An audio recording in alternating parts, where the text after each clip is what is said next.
destruction that wasted that whole day. The time has just gone. When I look at where I'm coming from, I know I'm blessed, and I close my eyes and smile. Sometimes I feel like the richest man in Babylon, and I've done my best, so everything's alright inside. Oh, every morning I rise, I stare at the sun. I know it is a blessing. So when the evening comes, I lift up my eyes to this. I'm blessed, oh man, with my two hands in the air as far as I can.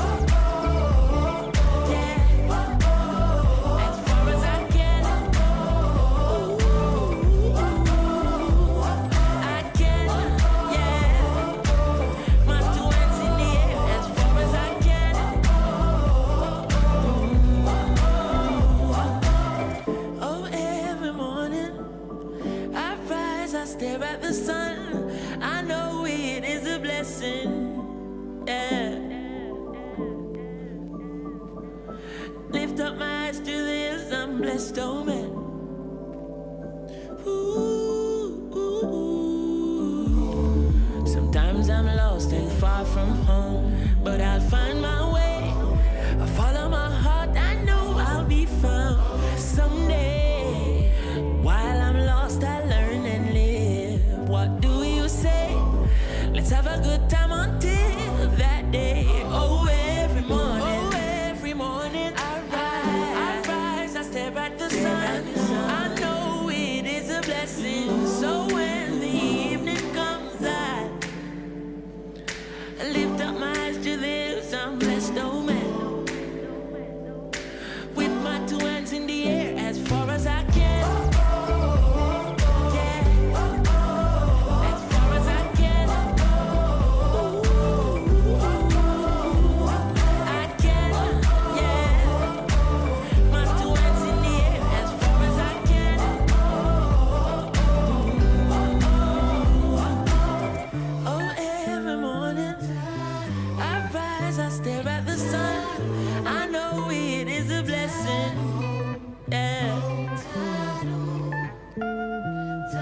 Lift up my eyes to this, I'm blessed, oh man,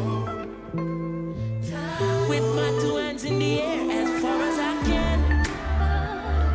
Yeah, as far as I can. I can, yeah, my two hands in the air as far as I can.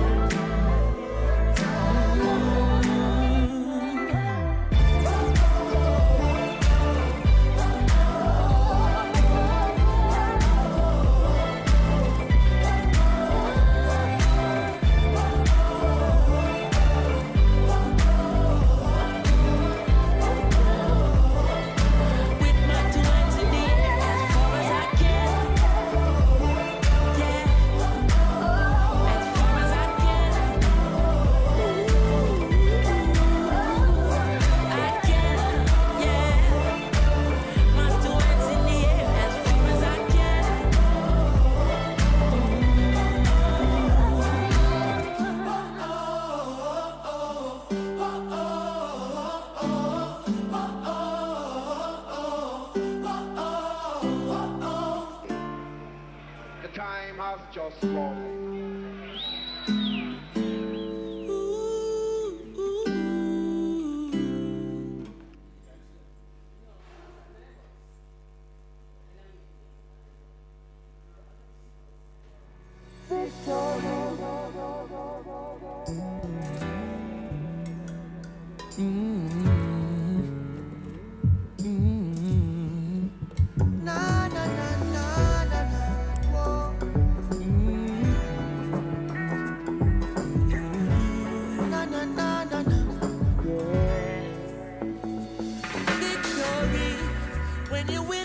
Sweet story, and when you're not, then the war is bitter. You're quick to call me a sinner. Only judge I know my history, so we have to give the King glory. Like a tree planted by the river, I just smile with the sun. Can't keep it down, cause we have to overcome. Sleepless nights under pressure, got a lot on my mind. What would life be without all the struggles of mine? Can't sleep, some steam trees for peace of mind. I can't sleep, but these sweet dreams do ease my mind. I say, what's success without a little sacrifice? With every downfall, yes, you have to have a rise. Gain the world to lose your soul, no, but not gonna pay that price. I forgive thanks to life, the morning sun, bless my mind. Victory, when you're winning, it's a sweet story. And when you're not, then the war is bitter. You're quick to call me a sinner. Only judge I know my history. So we have to give the king glory. Like a tree planted by the river. I just smile with the sun. Can't keep it down, cause we have to overcome. Positively clear when I light up on my chalwa. Tell yourself selfish ways when I go back them for no sponsor. Crabbing on my red will always try to pull you under. Pagans try to break you, wanna kill you, make you stronger. I clear my thoughts with a little meditating. Out of nothing, opportunities creating.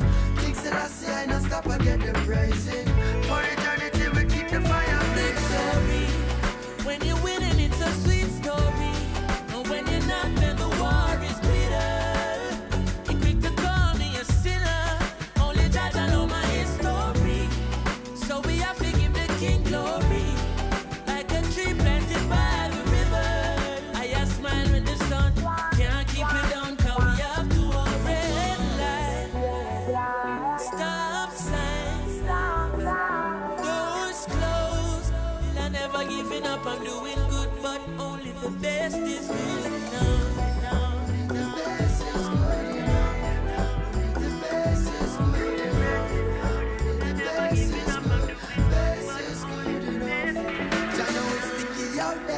Pretty out there, we're brethren and betray. With these streets got no love. When the pagans them forsake, we can't mash me up. Come and pray to the Father daily. I am and lift me up with. No quick to church and send me out when all of summer change. I wonder if I tune the DJ rise and make a change. Well, if for that you imagine when me buy my mother age. Father protect me and Him bless me with the Victory, when you're winning, it's a sweet story. And when you're not, then the war is bitter. You're quick to call me a sinner. Only judge I know my history. So we have to give the king glory. Like a tree planted by the river.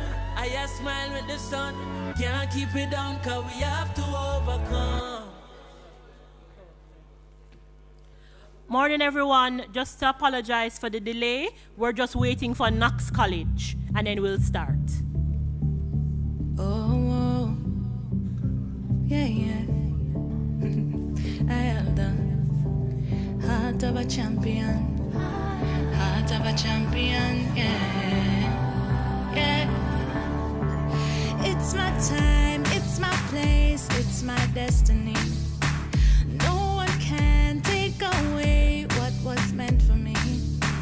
My granny said, what for you can be and for you. No man never see what God plan for you, yeah. The best is yet to come. If I believe I can, I will. No holding back, no giving in. Cause I know I was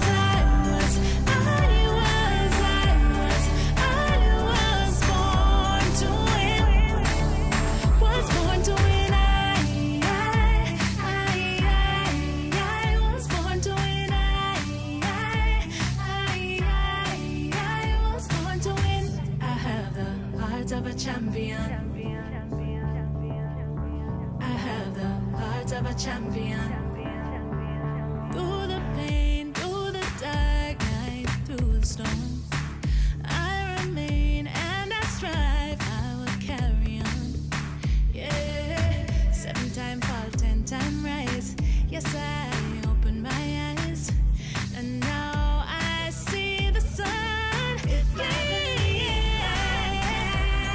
will. No holding back, no giving in.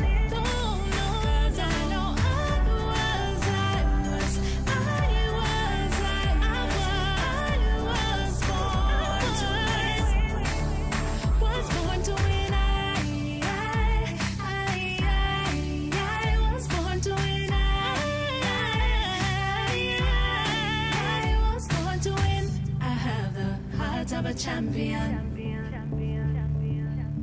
I have the heart of a champion.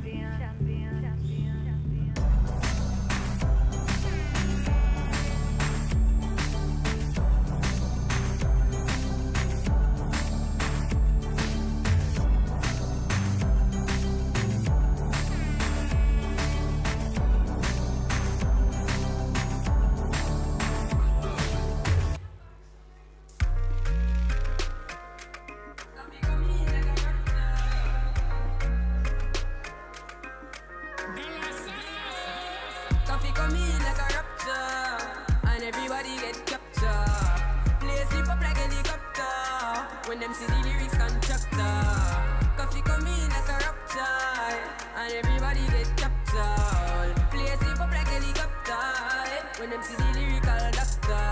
Coffee hotting up the temperature for them see. Me know the man fi but friend me fi enemy. Yo I fuss me see people around me so plenty, but me pocket na empty, me need space so Lord yeah me see them a watch me to a clock now. I must see through me everything for lockdown. Sitting in a the bed, the bikini a the century a drench me, but for me fire go blaze and I same way so me see the enemy a protest. Whoa, and him could come the closest. No, I can feel still I do the mostest. I want me to put in the work and just the process. Oh, yes, that's how we grind right now. Coffee with the prime time flow. Time for we accumulate the kinds I know. Me say, give me the signs like, whoa, coffee come in like a rapture, and everybody get captured. Play sleep up like a helicopter, when them see the lyrics constructor. Coffee come in like a rapture, and everybody get captured. Play sleep up like a helicopter, when them see the lyrical doctor. Tell them to give me no limit. No, them say coffee, but you a whole midget. Girl, but when me spit lyrics, me don't fidget with it. Show did it, goal with it, like me goal dig it. Bro, me find him ready. Me not tell you from me was a child, me ready. The God want me serve me same time, me you see. My highly blessed, so you can't spoil me. Ready, you can't pile me, me see me too profound. Kill him with the verbs and with the pronouns. When me come around, lift up the whole town. Anyone me show up is a showdown. Yo, every African crew a bubble hotter than stew. We still not build until the Vatican slew. Me we hold still until the coffee turn blue. Tell them go and chill until the coffee done brew. Coffee come in like a rapture, and everybody get captured. Play sleep up like a helicopter, when them see the lyrics constructor. Coffee come in like a rapture, and everybody get captured. Play sleep up like a helicopter, when them see the lyrical doctor. Coffee come in like a rapture. Coffee come in. Coffee come in like a rapture.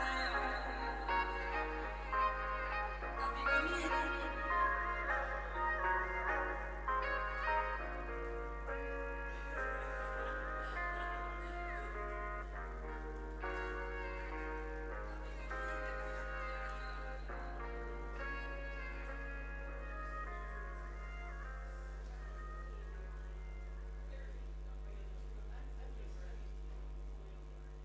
Some days of the week will be bad days. Nothing at all now go my way. We feel like give up. Throw in the towel and give up. When work just a stress me, I'm a girl now caress me. You may have a few spots so when me rally back, and all of my problem them left me.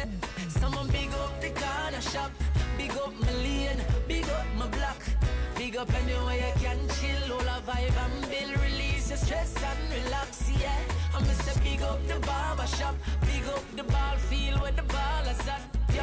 Just before me go home, I do some stuff, release my mind and relax. I'm a chill spot, everybody have somewhere they go when they feel there's no way out.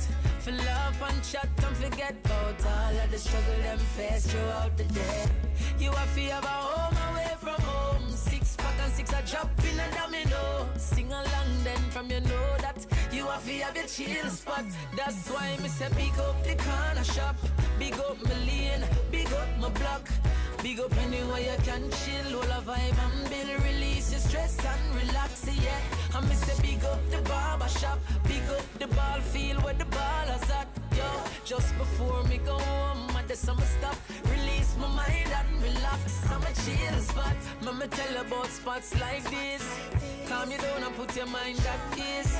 Work a kill you, you want breeze. Start watch the clock on a ramp with your keys. And as you reach, you just free up.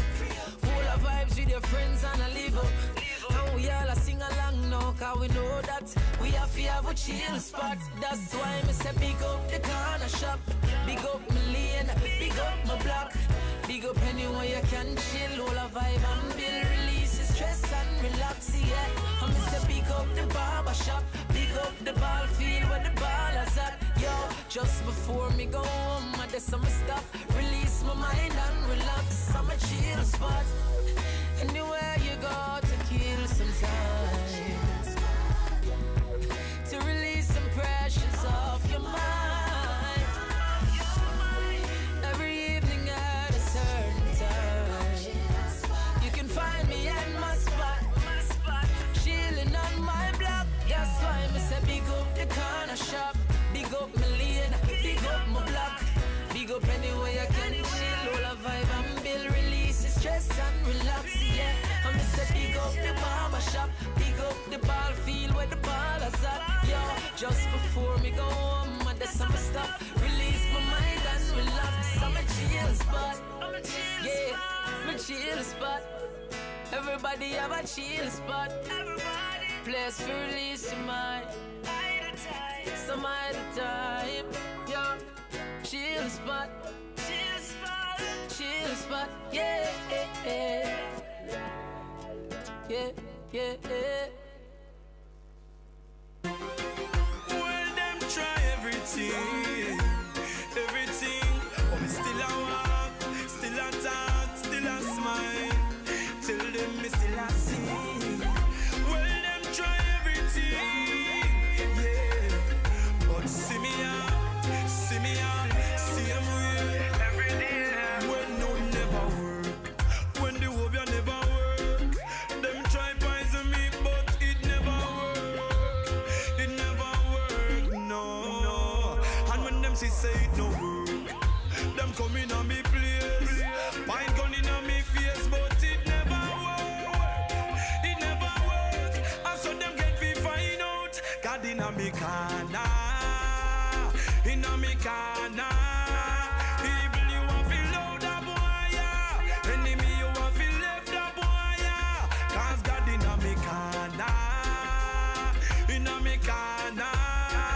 People you want feel loud a boy, yeah. Enemy you want feel left a boy, yeah. Alright then, I God alone can't stop this. With all the wicked and the evil them a practice. My skull them can't crack this. Dirty heart can't come knock fist, can't hook me with actress. Cause man highly protected by the Father, so no boy can't go round your harder. I a lion in the jungle, better on the cool and no humble. Dirty bungle, when we fall we not go stumble. God in a me corner, People you want feel loud a boy, yeah. Enemy you want feel left a boy, yeah. I got in a me corner,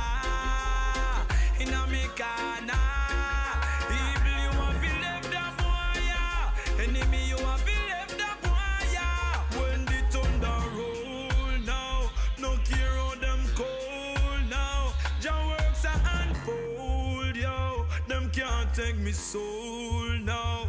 And while them a fight, I'm not try hold back. I plan up and God a wipe out that. People don't fall, them want fi hype out that. But what is stone you fling, cause it might bounce back in a your corner, and that in a we corner. So evil you want fi load a wire, you want fi load a wire. I got in a me corner, yeah me know in a we corner.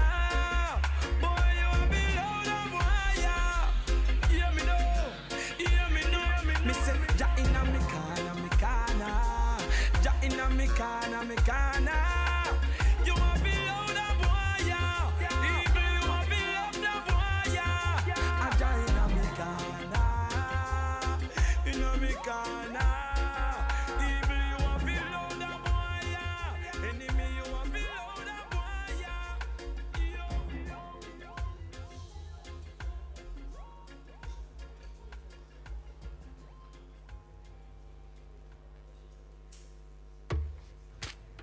March! you know. Hey, upset her. See how upset her. Let's go outside there. On and on and on and on. I'm a winner. You know the dance. I'm a winner. Hey, watch out now. I'm innocent. Oh, we're winning right now, you be. Say we're winning right now. Me forget a trophy to what me living right now. Cause I'm winning right now, yeah. And I'm chilling right now. Oh, we're winning right now. Our Thanksgiving right now. Cause we're winning right now, yeah. I'm winning. I'm winning. I'm winning.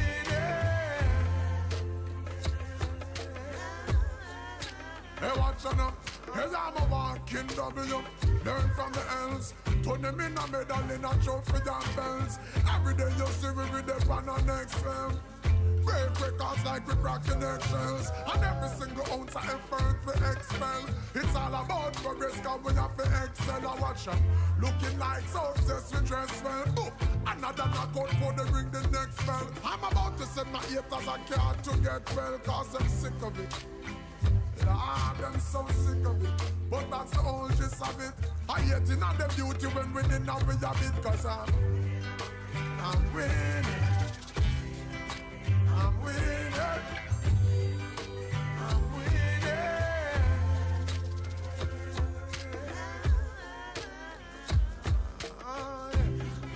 Oh, we're winning right now, you be. I say we're winning right now. Me forget a trophy to what me living right now. Cause I'm winning right now, yeah. And I'm chilling right now. Oh, we're winning right now.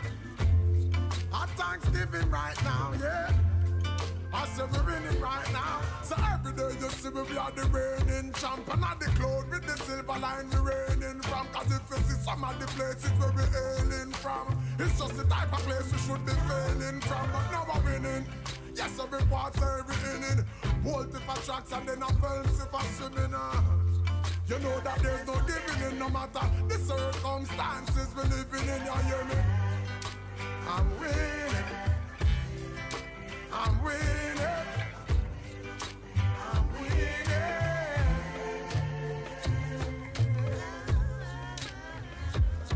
Oh, yeah. Oh, we're winning right now, you be. Say we're winning right now. Me forget a trophy to what me living right now. Cause I'm winning right now, yeah. And I'm chilling right now. Oh, we're winning right now. Our Thanksgiving right now, cause I said we're winning right now.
Special dedication to the big woman.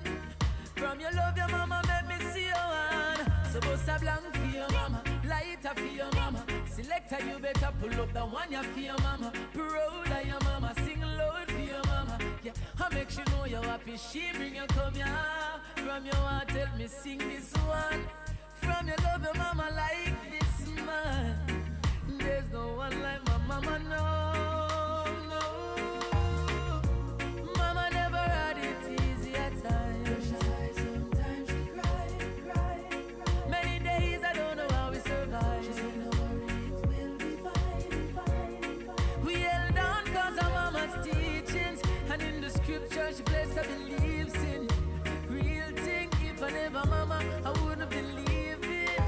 a blank for your mama, lighter for your mama. Selector, you better pull up the one you for your mama. Proud of your mama, sing loud for your mama. Yeah, I make sure know you're happy. She bring you come here. From your heart, tell me sing this one. From your love your mama like this man. There's no one like my mama, no, no. Hey yo, I feel my mama this year, I feel my mama this year. We gave my first and my last, yes, all of this. I feel my mama this year, I feel my mama this. Anything you want, get this, I promise. So anything you want, anything at all, anything you need, my mother pray for God. And this year is a sun fall. For your mama, selector, you better pull up the one you for your mama. Proud of your mama, sing loud for your mama. Yeah, I make sure know you're happy. She bring you come here. From your heart, tell me sing this one. From your love, your mama like this man. Yeah, there's no one like my mama. No. She brings me come, yeah.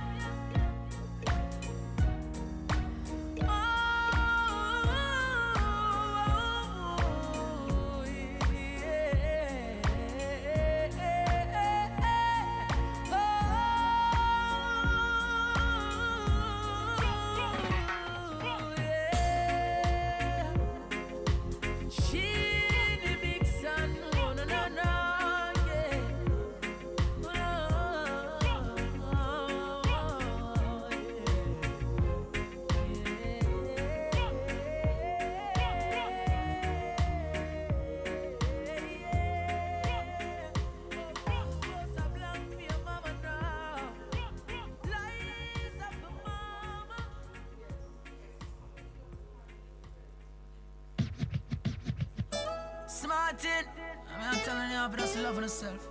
Know what I mean? Value yourself, think highly of yourself. Know you're very important. Hashtag, I'm a big deal.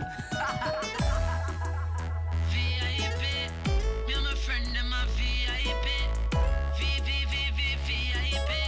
Ask anybody, boy. I'm a big deal. Me and my friend, them a big deal. Yeah, we're kinda important. For real. Oh yeah, I'm a big deal. And my friends are some big deals. Very, very, very important. For real. This has nothing to do with money or fame or vanity. This one is all about self-worth. So big up your chest and stand proud. And don't matter about nobody, no man no more than no man on this earth. So whether you walk or you a drive car, I tell you if you're white or black like tar, me feel good in yourself, you're a star. Push up on no one and tell all the haters I'm a big deal. You're my friend, I'm a big deal. I'm if you tell you, yeah, we're kinda important. Okay, for real. Oh yeah, I'm a big deal. Believe me, and my friends are some big deals. Okay, very, very, very important. For very, for real. It's like you have the Prime Minister, and then you have way. That are the order in a few week country. Yes, that are the status of the hierarchy. Ask anybody about it. 4.0 and the grade point average. And we never cheat or copy if you get it. You know you have your dreams and nobody can stop it. Just walk out, but some blank and say I'm a big deal. Very big deal. Friend, I'm a big deal. Okay now. Yeah, we're kinda important. Very, for real. Oh yeah, I'm a big deal. My friends are some big deals. Very big deal. Very, very, very important. Very now. For real.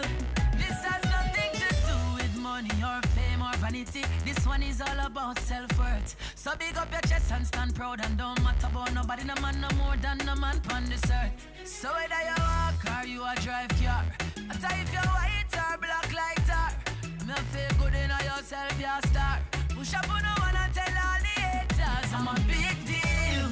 Me and my friend, I'm a big deal. Yeah, we're kinda important. For real. Oh yeah, I'm a big deal. And my friends are some big deals. Very, very, very important. For real.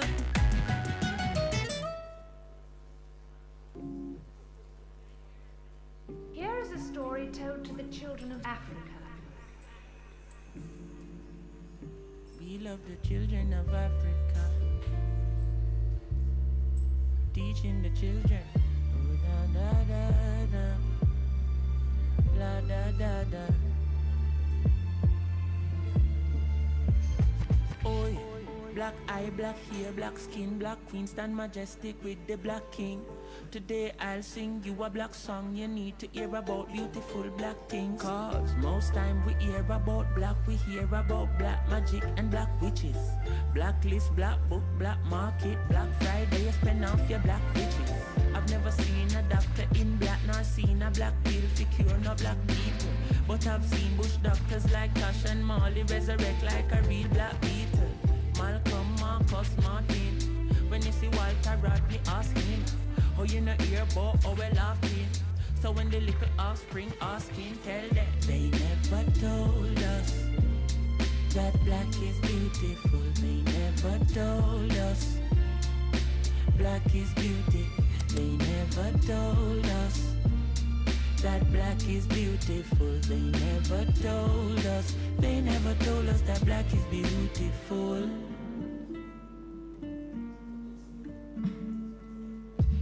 You a behave and a go on like you never spent 500 years on a farm.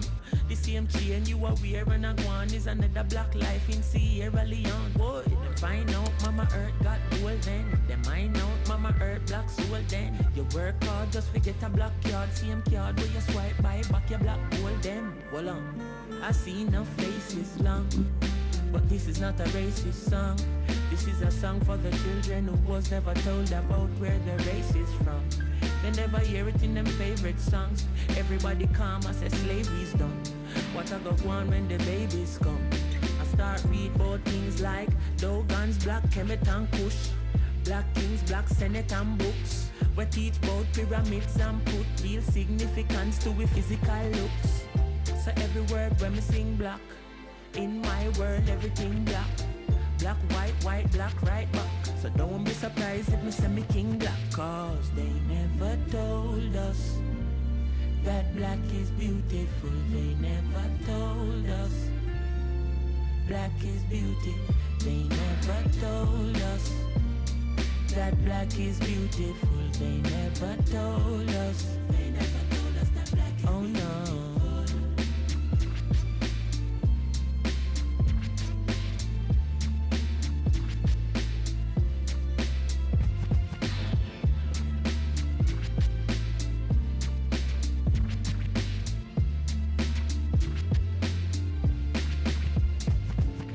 Preacher is preaching, good God, the things that he preaches. I wonder who taught him to preach. Teacher is teaching, where did he get his degree? Now it is no mystery. Who taught us black history? Jesus.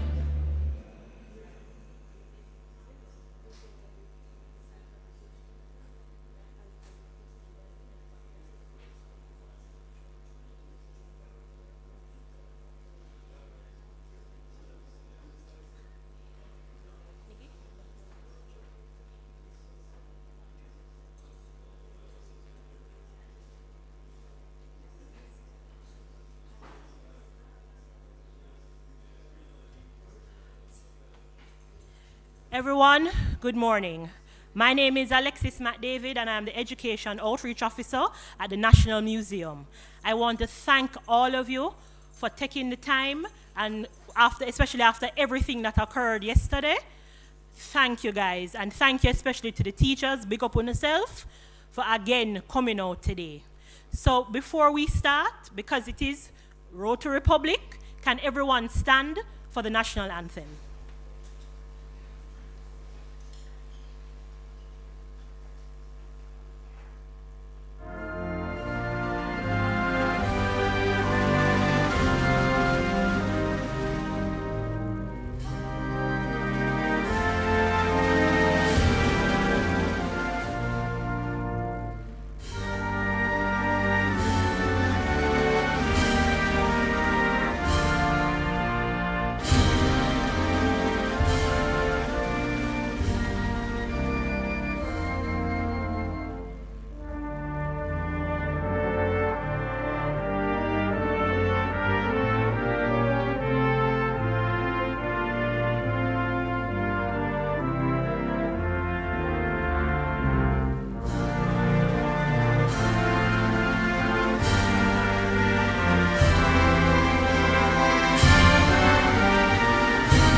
Thanks, everyone. I would now like to introduce our fearless leader, our acting executive director, Mrs. Nicole Patrick Shaw, who will bring greetings on behalf of the Institute of Jamaica.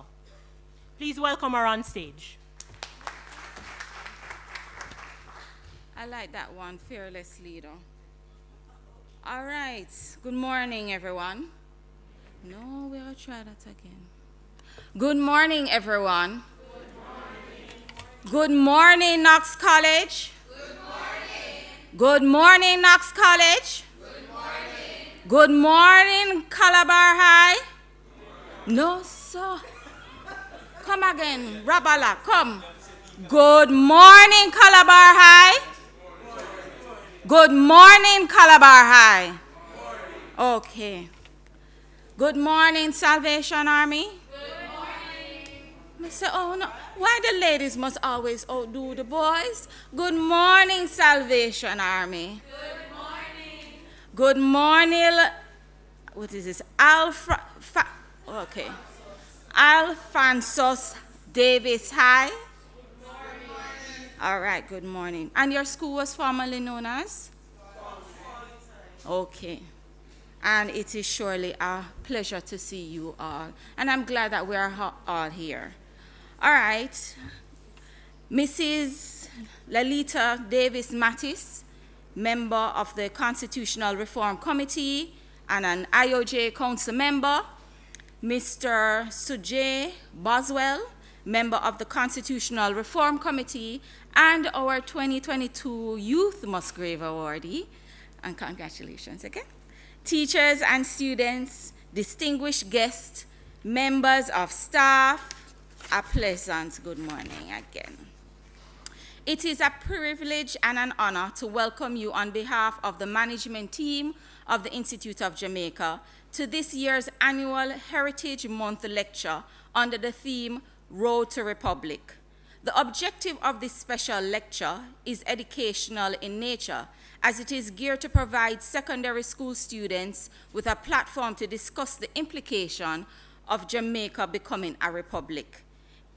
It will also provide students with information on the constitutional changes that will occur once Jamaica cut ties with the British monarchy. This special event is being hosted by the IOJ's division called the National Museum Jamaica, which is mandated to focus on exhibition development, preservation, research, and communication through its educational programs. Our goal is to continuously provide a platform that is conducive to teaching and learning for the encouragement of literature, science, and art. We want to ensure that the public has access to historical, sociocultural information and other culturally sensitive resources that will enable them to become critical thinkers that can assist with the development of our country, Jamaica land we love. Sharing this cultural information and our traditions with each generation is an important component in ensuring the prosperity of our culture. Embracing our identity as Jamaicans, culture is not innate and must be taught in order for persons to gain an appreciation of its significance to building our own identity. We will continue to provide information, research, interpret, and share our ancestors' history so that generations can benefit and learn from our past to make a better future. Again, I welcome you, and please enjoy today's proceedings.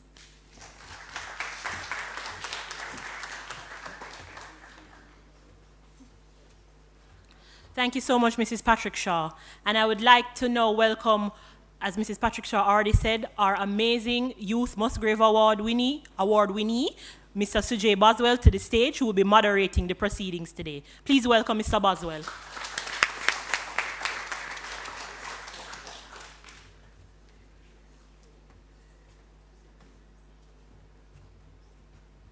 Good morning, everyone. Good morning. Welcome to this year's Heritage Month lecture. It is a pleasure to be here with you this morning to moderate this morning's session. So let me just tell you a little bit about me. I am very short, as you can see. That's the first thing. I have been a part of youth work for some time now, and I do believe that young people have the tremendous potential to create meaningful change across our country. And so when opportunities like this are presented, it is an opportunity for you to learn, to raise your awareness, as well as to bring about positive change in our country.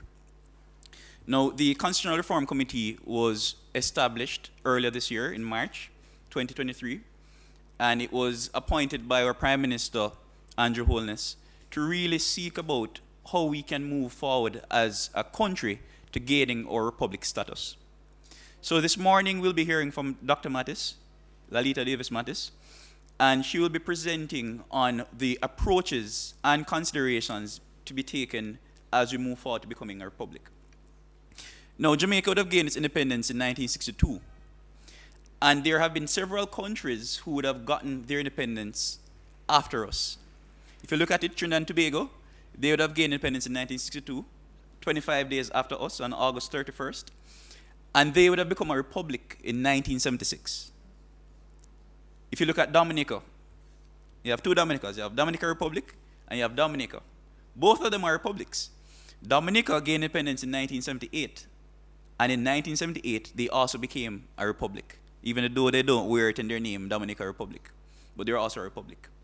If you look at Guyana as well, Guyana gained independence in 1966, and then in 1970 they became a cooperative republic. Barbados, similarly, they gained independence in 1966, and more recently, they would have gotten their full sovereignty, becoming a republic. So, what I want you to understand is that countries have made significant steps and strides towards becoming fully sovereign from the colonial vestiges that would have existed. We have that opportunity in front of us. And so I want to encourage you, as the young people in the room especially, I see that there are some teachers as well. You have a role to play in the process. If we are supposed to close the circle fully, this step is a critical step. And so I want to encourage you to take and glean from the conversation with Dr. Mattis. She says that she wants it to be engaging. So I want you to listen carefully. I want you to challenge or question whatever you hear this morning, because whatever decision is made as we move forward is a decision that our lifetime as young people will have to live with. So it's a very serious responsibility and a very serious duty that we have. I know many of us might say at times that we don't care about the politics. But this is not just about politics. The Constitution is the supreme law of the country. And so whatever changes, whatever decisions are taken, it is what we have as citizens as our contract with the state. And so I want you to listen carefully, poke at the discussion, and raise the consciousness of our country. So I'll now invite Dr. Mattis to make her presentation. Thank you very much.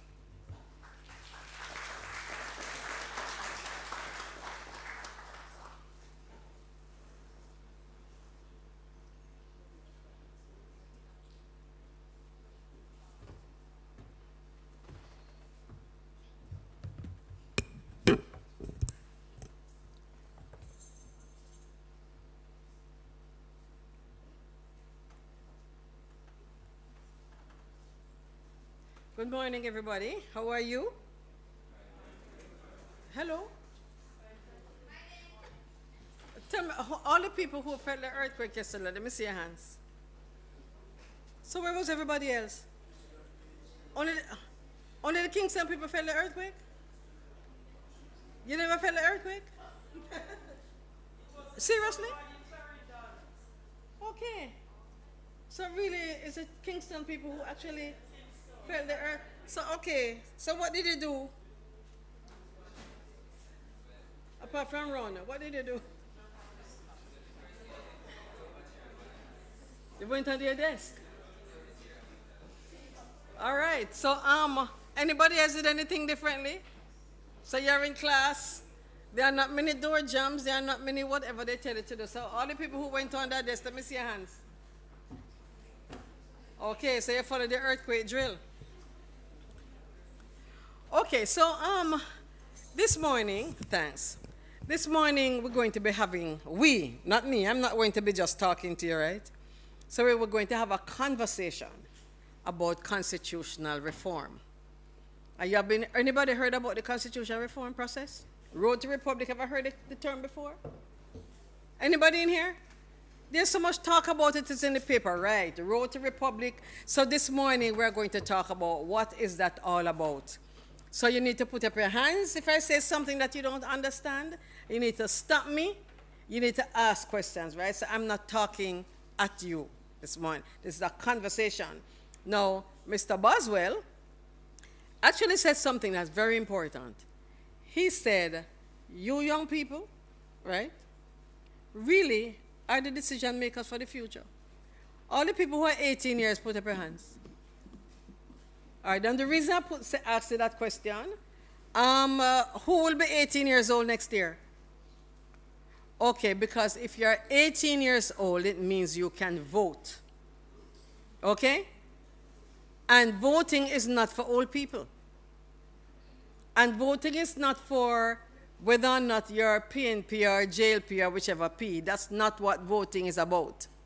Voting is about determining the future of your country and who you ask and who you mandate through the process to determine what your future looks like.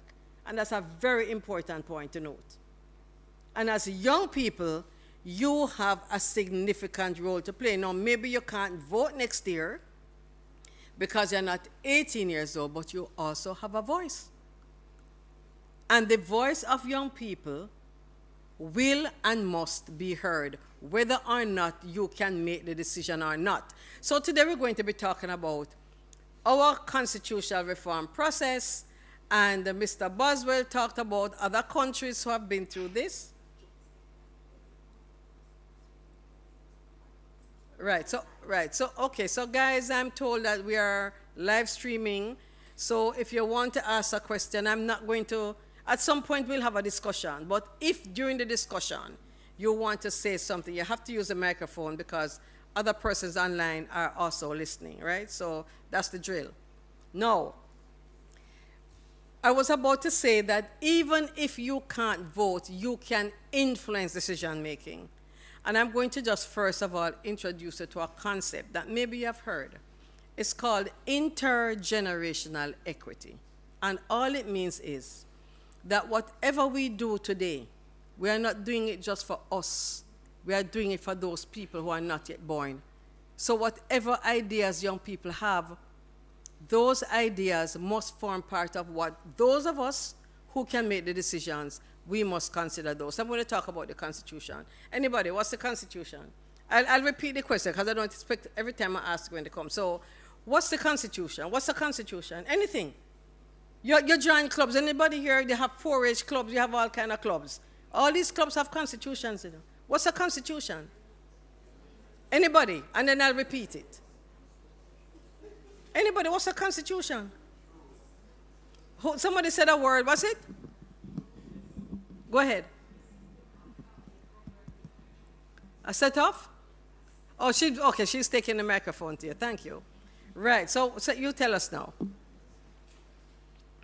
A system of law will govern the country. A system of laws that govern a country. Or if it's a club. Some of you have clubs, you join clubs, and the clubs have these set of rules. Sometimes you call them a constitution. So in terms of a country, it's those basic set of rules that outline your rights, your responsibilities, the responsibilities of the state, which is your government and your country. All those are in that body of rules. So we have the Constitution of Jamaica. In that Constitution, it tells you what your rights are. Anybody knows any right? What rights do you have? Even one? Huh? Freedom of speech. Freedom of what again? Huh? The right to vote. Real liberty is correct, freedom. And did you also know that you have a right to a clean and healthy environment? Did you know that? Did you know that you have a right to breathe clean air? Okay, so and one of the things that you need to know is how to assert your rights. So therefore, your constitution, because it is a framework and the bedrock of our legal and governance system, it means that no other law can be passed or should be passed which contravenes or is in conflict with the Constitution. Okay?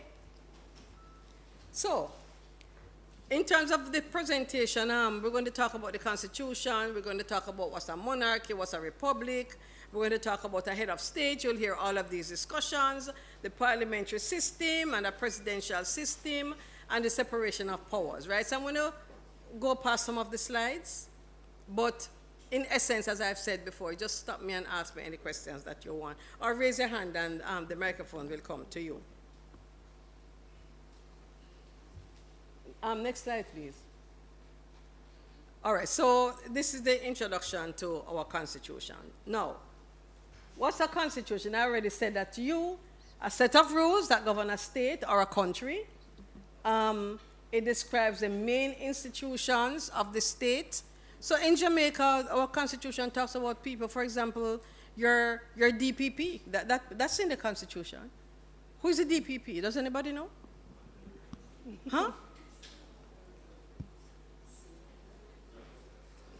Anybody listen to the news apart from what you hear on social media every morning? Yes, sweetheart. Yes, but right, so your director of public prosecutions is the person who is in this country in charge of the criminal justice system, basically.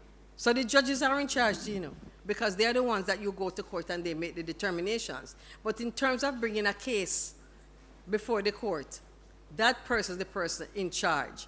And therefore you can't control that person, because that person has to be fair and impartial. So I just gave that as an example. So, as I said before, different organizations have constitutions. You have your student guild, and Mr. Boswell was a part of the UWI student guild. They have a constitution. And as I said before, this is the supreme law of the land. Now, how is a constitution made? You can make a guess. There's no wrong answer in this room.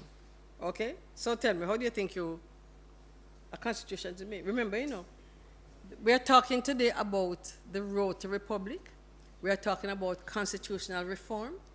We're talking about how you engage Jamaicans in that process. So what are we talking about here? How do we make constitutions? How do we amend constitutions? So we have a constitution, right? And we want to make some changes. So how do you think that happens or should happen? Make a wild guess. You have your hand up?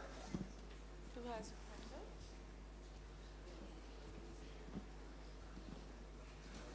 Who is speaking? Who?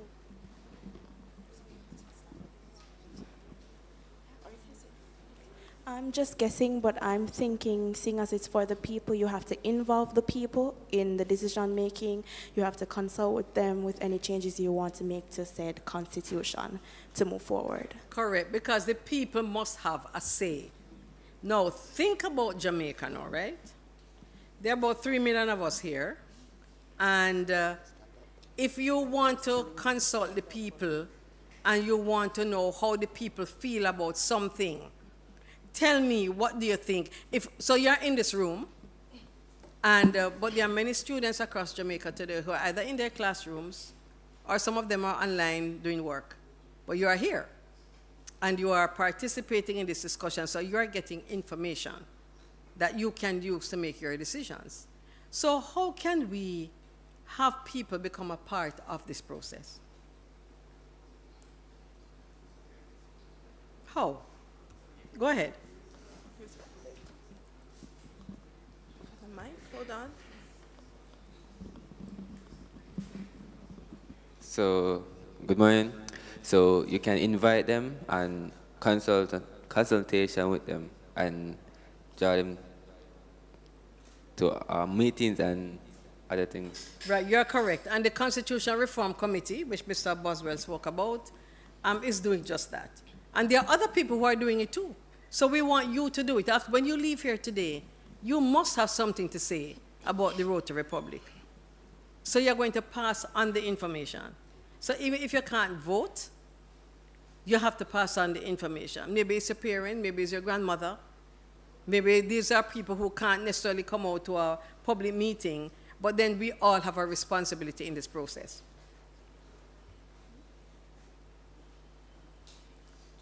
Next slide.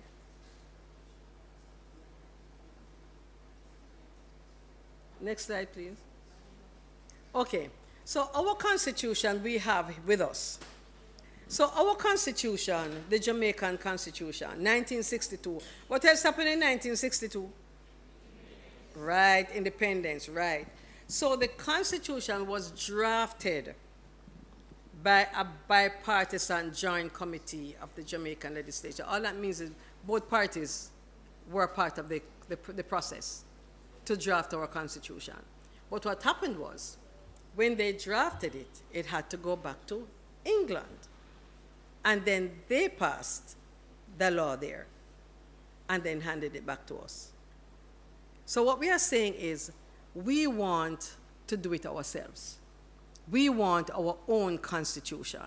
We want a constitution that we can say is drafted by Jamaicans and passed by the parliament in Jamaica. That's what we want. We are saying we want a constitution in which people have participated to say this is what we want. No, it doesn't mean that you're going to change everything in there, because some things work. Many things work. And the truth is that the Constitution has changed over time anyway. So the Constitution we had in 1962 is not the same Constitution we have today, because things have changed. But we want a Constitution that has been considered by the people of Jamaica. Now, I also want you to remember one thing. In our parliament, we have members of parliament. Who is a member of parliament? Who is a member? Who's an MP? Right, but what does the MP do? How does the MP get in the parliament in the first place? By voting. So every MP has been put in by the people, correct? So the MP doesn't just get up and say, I want to be an MP, and you're an MP. The MP is put in by people in the constituency. So therefore, they have the trust of the people. And so when all these discussions are going on, and perhaps you're not a part of it, your MP is a part of it. And your MP is there to represent you in your constituency. Now, let me ask another question. Does Jamaica have a king? No, does Jamaica? All right, so we know we have a prime minister, right? All right, and we know we have a governor general, right? Do we have a king of Jamaica? Yes. Somebody said no. Who said no? Okay, for the people who said yes, who is your king? King Charles. All right, are you happy having a king? Why? Where does King Charles live? Does King Charles have anything to do with us daily? Your business? If you want to see King Charles tomorrow, can you go? Plus you need a visa, right? All right.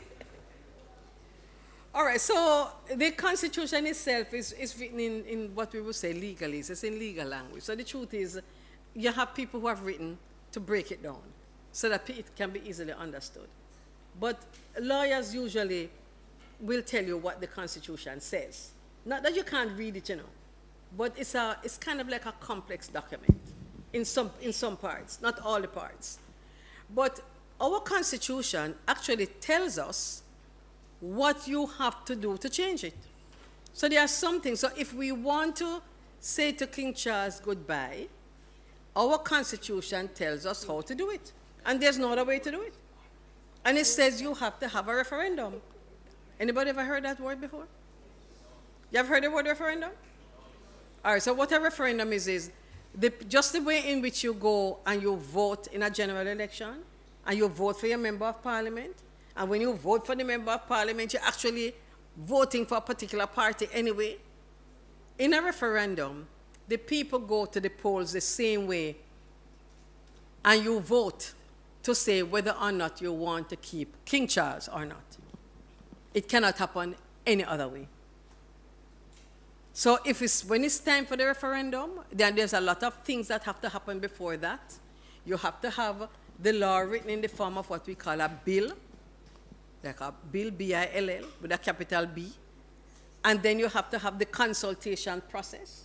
And then it goes through different processes, it's debated in the parliament, etc.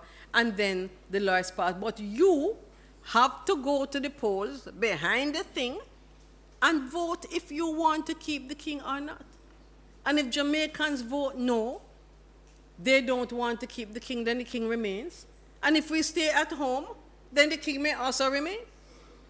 Because if you only have a small number of people going out to vote, so let's say most of Jamaicans believe, okay, it's about time. We have had independence. It's about time that we said to ourselves, we want to be fully independent and we want to run our own business. And therefore, we don't need King Charles III.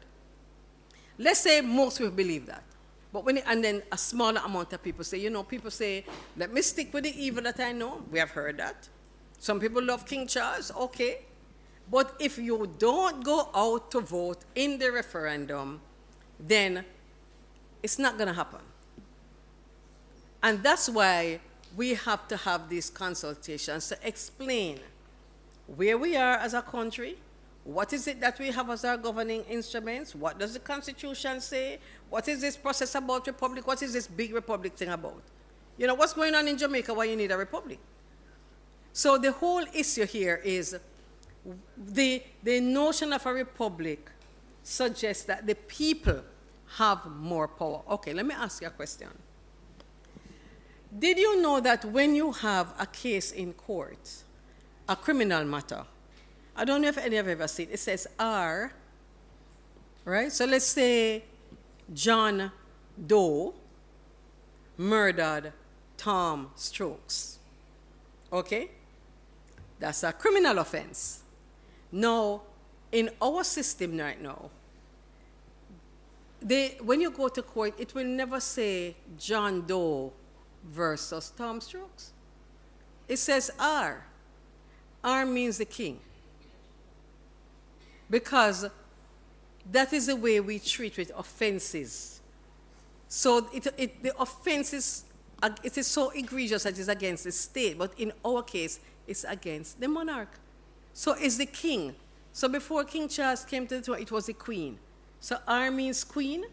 When it's a female reigning, R means the king when it's a male. So if we go republic, that will also go. So there will be no more R. Because it is not an offense against the monarch. It's an offense against the people of Jamaica.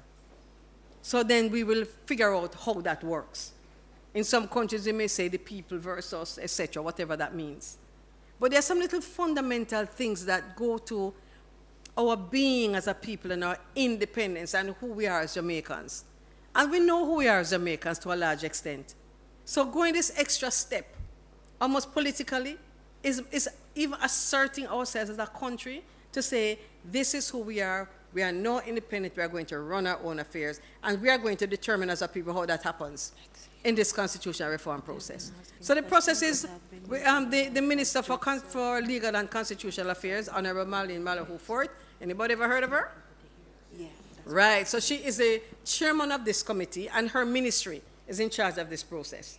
So we can't do everything at the same time. So the first thing that we need to do is to decide as a people if we want to remain under the monarchy, King Charles III. When we decide that, we also decide some other things. So if you don't have King Charles, who are you going to have? Because remember, if you have King Charles, then the Governor General is no longer going to be the Governor General. So what do we replace it with? So we're not just going to say, okay, there's no King Charles III, so what next? And then when you look at that, you say to yourself, okay, we need to do some other things as well. We need to look at, for example, who can sit in the parliament. For example, suppose you were to migrate at age 18, for argument's sake, or even now, and you live abroad for 15 years and you want to come back and serve and run for politics, as people would say, so you can go and people vote for you as the MP. Should you be able to do it? What's the answer? And if you can do it, should you just be able to just come in and just say to a political party, I would like to represent the people? So all of these things we have to think about. We have to think about many of these things. Some people talk about, okay, how long should a political party remain in power? Some people say, when I go to the polls, I want to vote for the prime minister. Because right now, you don't vote for the prime minister. Right now, you vote for your MP, then that goes to the political party that wins, and then the party decides who your prime minister is. Some people say, I want to go to the polls and I want to say who my prime minister is. Some people actually say, I want to know who the minister is going to be. So we have been having consultations, the committee, and we have been listening. We have been listening to what people are saying. We have been listening to what our fellow Jamaicans are saying. And the committee is sitting down and deliberating because the committee now has to make recommendations now to the government. So the committee is not going to determine what happens, The committee is making recommendations, having heard all of these things. Some people say a political party should not be in power for more than, say, 2 terms. Is that what we want? So what if after the 2 terms, the political party is doing very well, and the others, whoever is to come in, there's no agreement as to who is to come in? Do you still do that? So as a people, we have to sit down and figure out, and you are not too young to do it. You are not too young as young people to say, I may not be able to vote, but I have a voice, and this is what I think should happen. Because you're smart. And Sajay said it, you're smart, and you need to understand that you are smart. And that because you're in a school in a uniform, doesn't mean that you don't have a voice and you cannot participate in the politics of your country. That's not what it means. It's actually the opposite. Because we are creating rules for you that will bind you in the future. So if we are creating rules for you that are going to impact you, then you're not too young for us to talk to. No, you're not. And that's why we're having these discussions here today. All right, so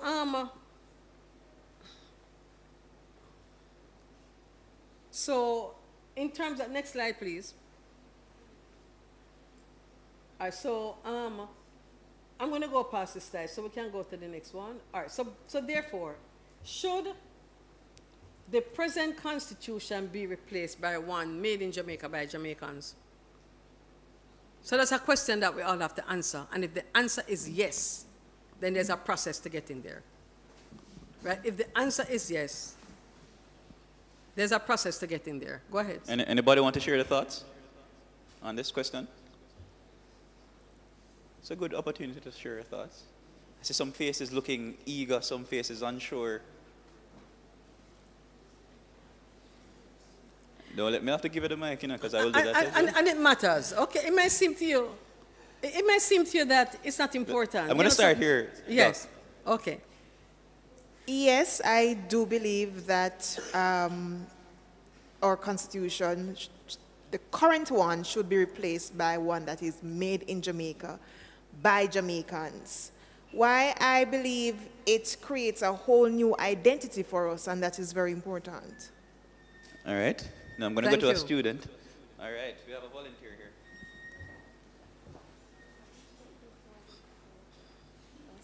Anyway, so good morning, guys. I just feel like remaining under the monarchy, that's right, yes. It just feels like we're holding on to that tie to like slavery days, because these are the same people who colonized us. These are the same people who had our ancestors in chains under bondages and stuff like that. So I feel like getting rid of that whole dependence on them and relying on them and just overall being connected to them would give us, as Miss said, a new sense of identity, freedom, and that would just be the next step forward to being a greater country. Thank you. So there's a comment over here, right? Sajay, over here. Can stand at the mic right there. So I don't have to run. Thank you. I believe that as a people we should have our own constitution, seeing that we are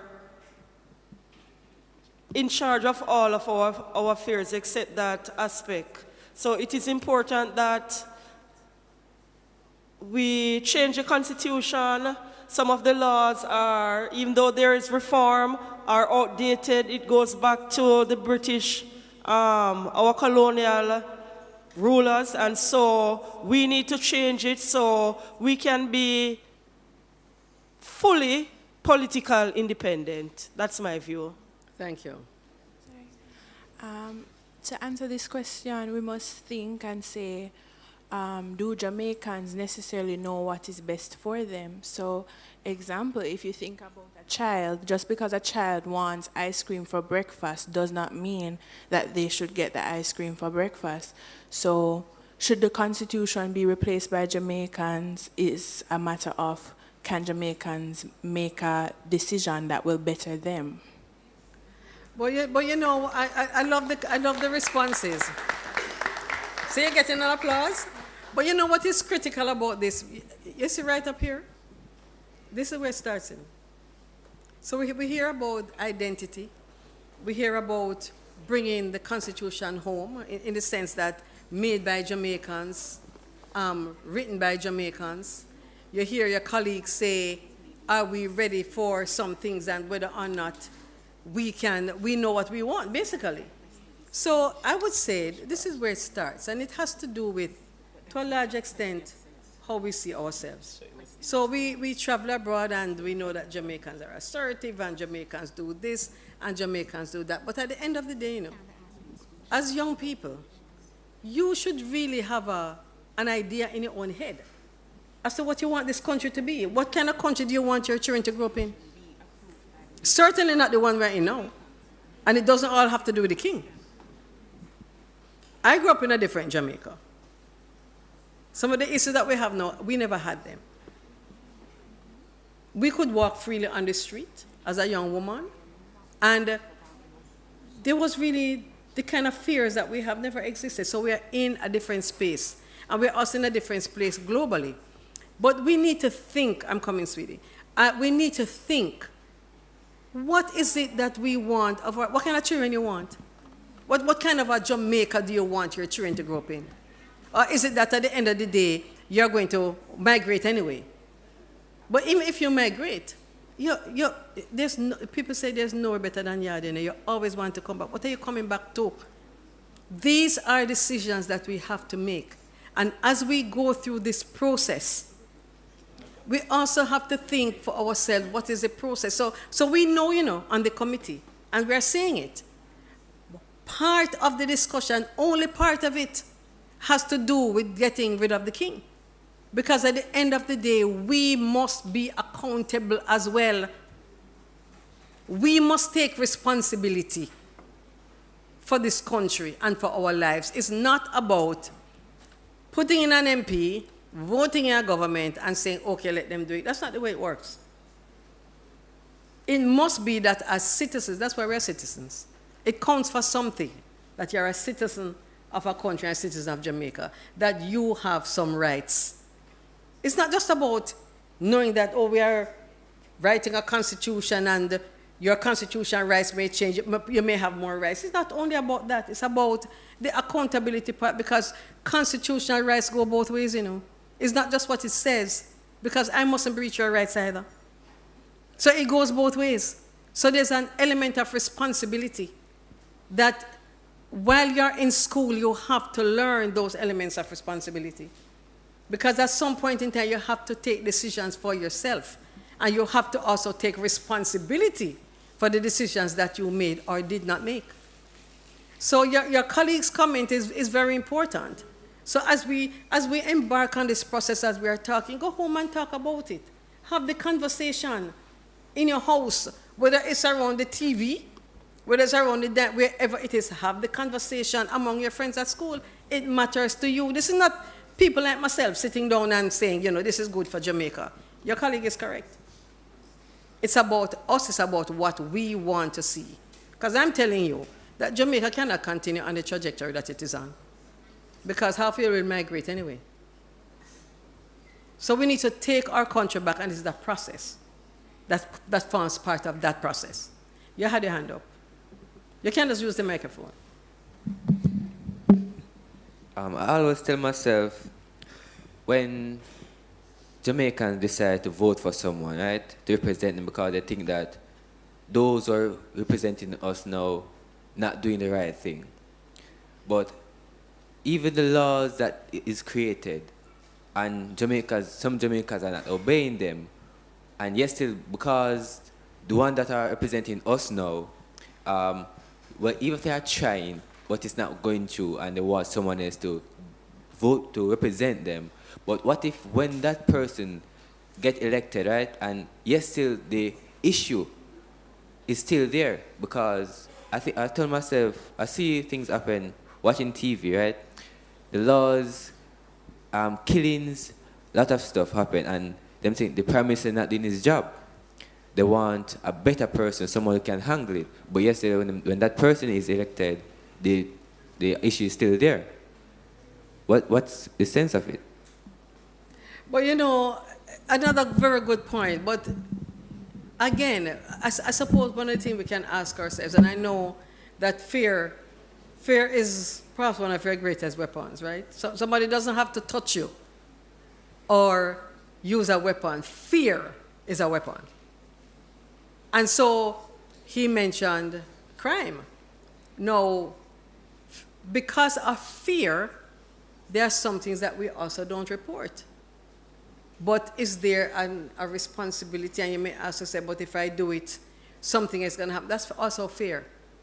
So without anybody holding a gun to your head, fear. That's what kept us in enslavement for all those hundreds of years. Fear. That's one of the greatest weapons that was used against us. So again, we need to consider, you know, what are these fears that we have as a people? It's an individual fear. It's a national fear. It's people fear. So you ask the right question, but at the end of the day, when you vote in a member of parliament, and that person, to your mind, is not representing you, what are your options? So in this process, people say there must be a way to get rid of them. Seriously. In this process, people are saying if the PM is not performing, then there should be a process to get rid of the Prime Minister. So people have thoughts like yourself. So even the ideas that you're bringing to the table, a lot of adults are bringing the same ideas to the table. So your concerns are valid. But I want to hear the young people's voice. And I also want to say that the Constitutional Reform Committee, right? This committee is hearing submissions from people, you know. So let's say, for example, any of the school groups in here wanted to make a presentation to the Constitutional Reform Committee to say, this is our view. The committee will hear you. So the process is not for those who are in any particular calling. The process is for everybody. And I want to encourage the teachers here as well, that you from this school can formulate a set of recommendations to the committee. The committee will hear it. In fact, we invite people in to make the presentation to us. So we are hearing people. So I like the discussion because you're thinking about it, because you ought to think about it. But there's, as I said before, it goes both ways. And I know there's an extent to which you don't control, and there are some realities that we have.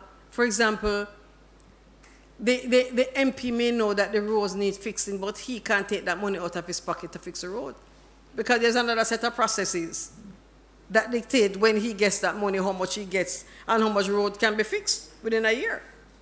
So there are a lot of issues that are coming out. You talk about some of the laws that are outdated. Some of those outdated laws are not part of this process necessarily, you know, because there are some laws that have to be changed separately outside of the Constitution. But the importance of the Constitution is that it sets out your rights and responsibilities of both citizens and government.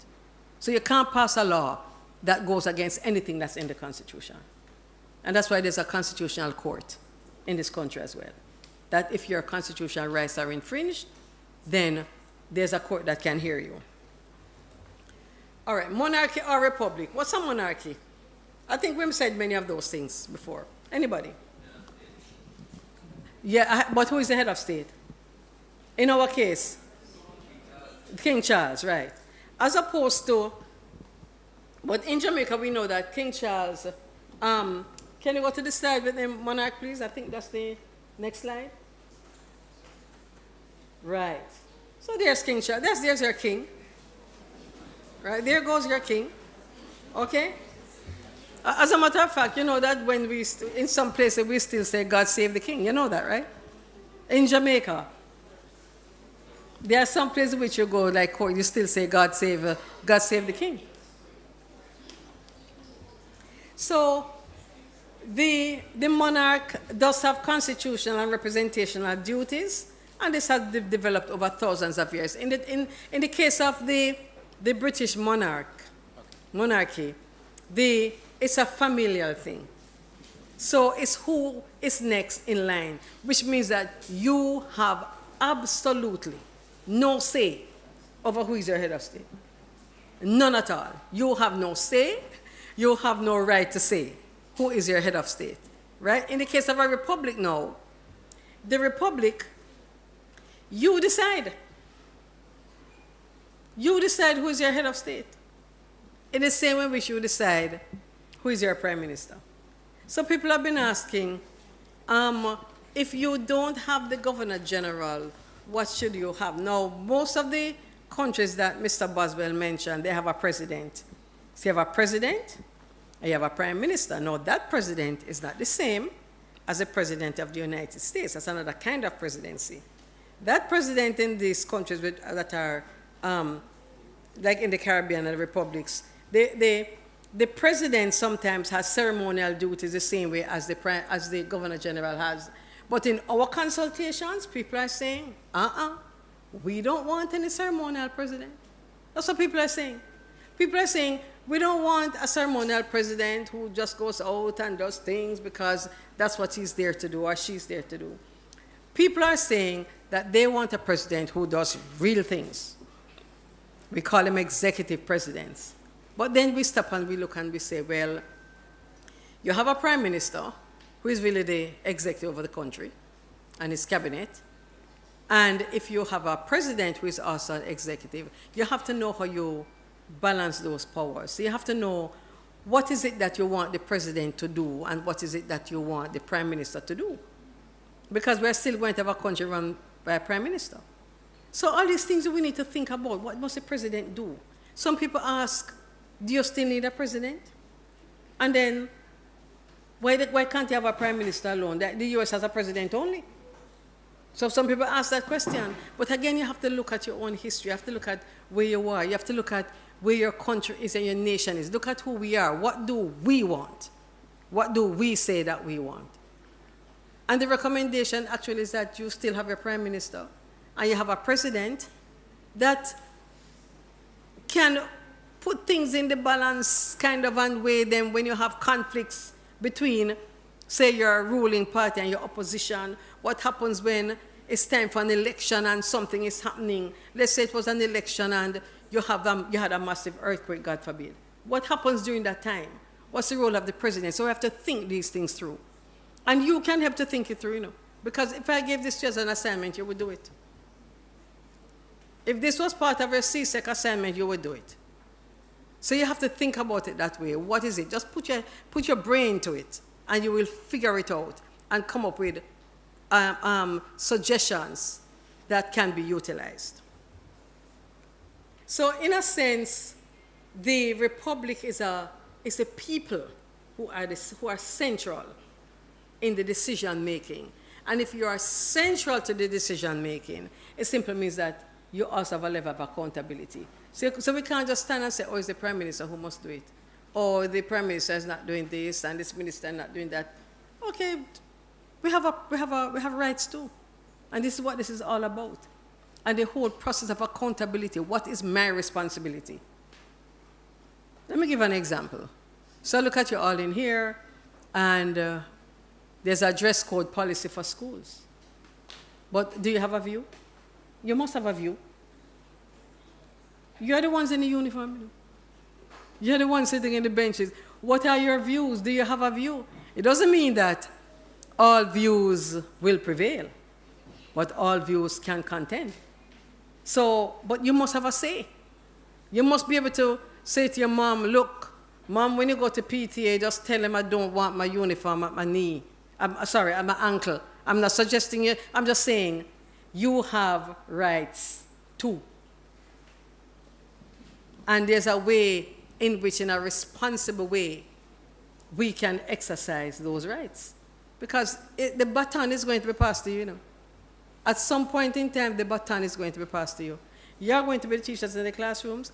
You're going to be the lawyers out there. You're going to be the doctors out there. You're going to be the politicians out there. We are going to have to pass the baton to you at some point. So at this point in your lives, as we go through this very important national process, that take it seriously. And don't just take this as a trip into Kingston, where you come to this wonderful Institute of Jamaica, right? Take the information home and have those discussions. All right, next slide. The other one, please. All right, I think we did that. So you can go on next slide. Next. Okay, we already determined how King Charles is chosen. We don't have any control over that. Next slide. Okay, so the idea is that the formal head of state, which is now the person who is going to replace the king, must be capable of reflecting Jamaica's culture and sense of nationhood, our rejection of imperialism, and our commitment to the principles of human equality, social justice, and respect. Those are nice words, very nice words.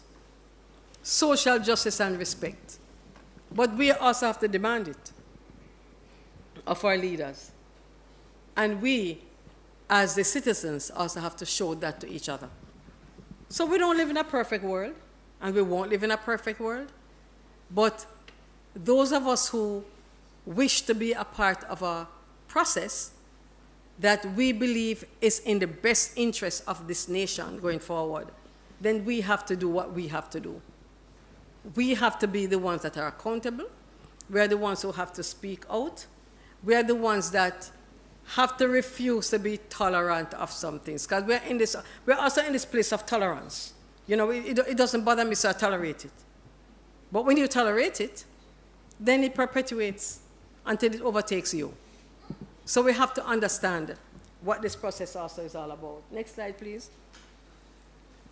So as I also asked you this question already, some people are saying, is it possible to operate our basic constitutional system without a ceremonial head of state? I guess yes, but if the head of the government is the PM in a contested election, and therefore the idea is that there's some advantage to having someone else in the process to, as I said before, be kind of that balance between political parties. When the country has an issue, what happens there? What is the role of this individual? And by the way, the role of the Governor General has expanded over the years. Anyway, the Governor General is that's just somebody who you take something to and he stamps it and says, I assent. That's not what the role of the Governor General is. All right, next slide. So I think we have answered this question. Subject to your colleagues' concern, right? Should we move King Charles III as our king?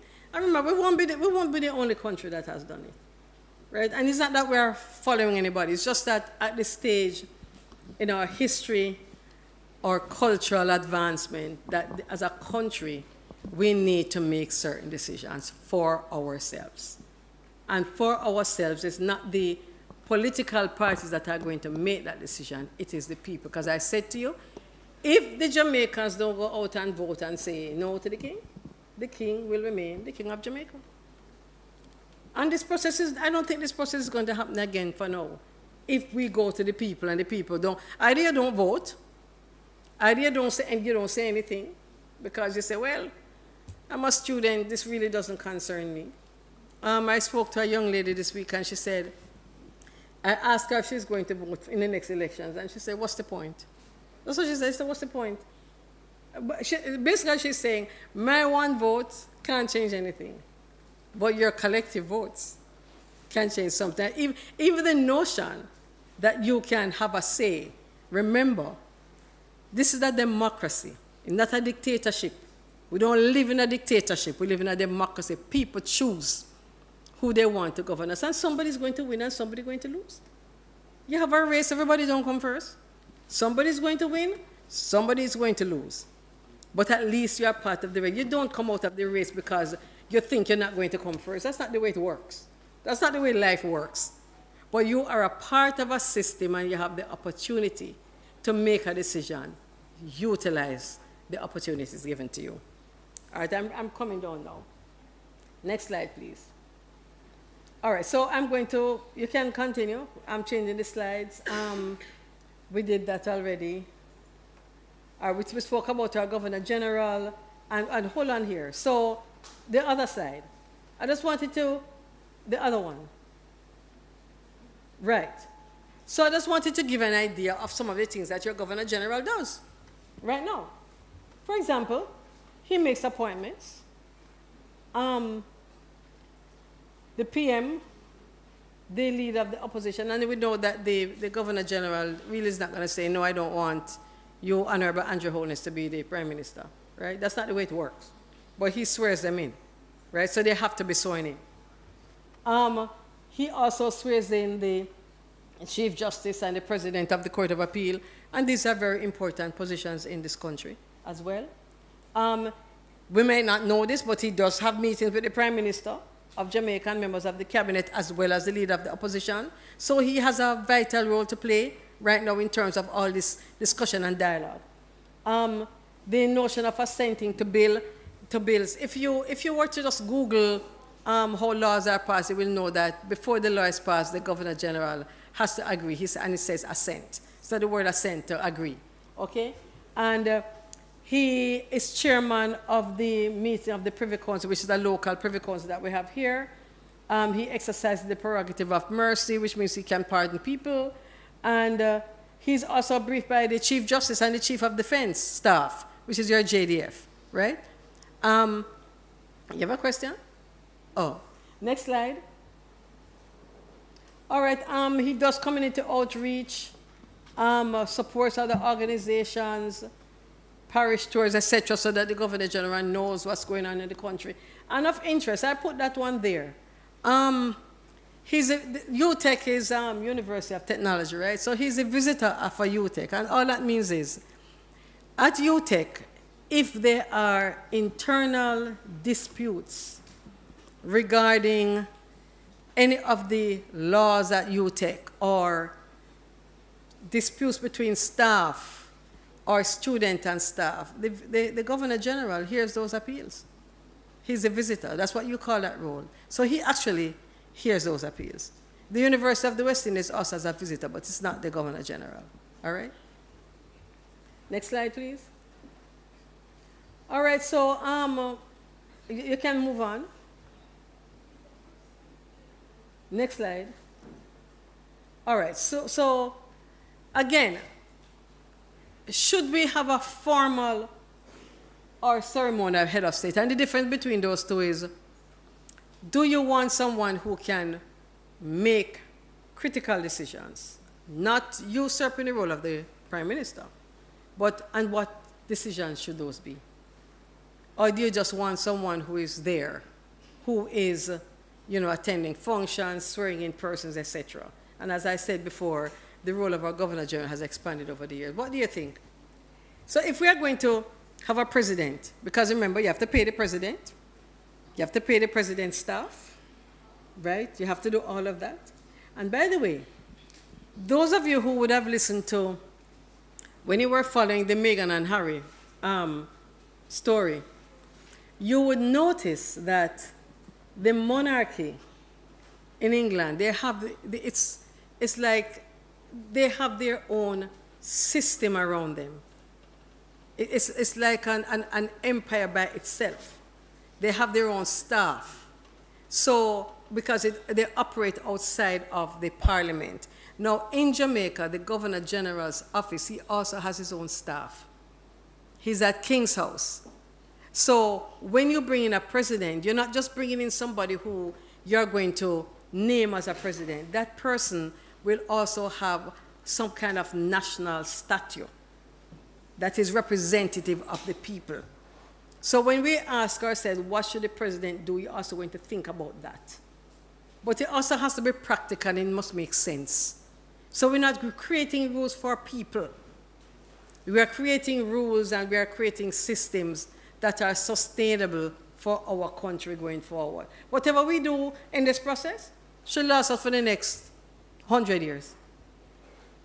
So and that's how you must think about it.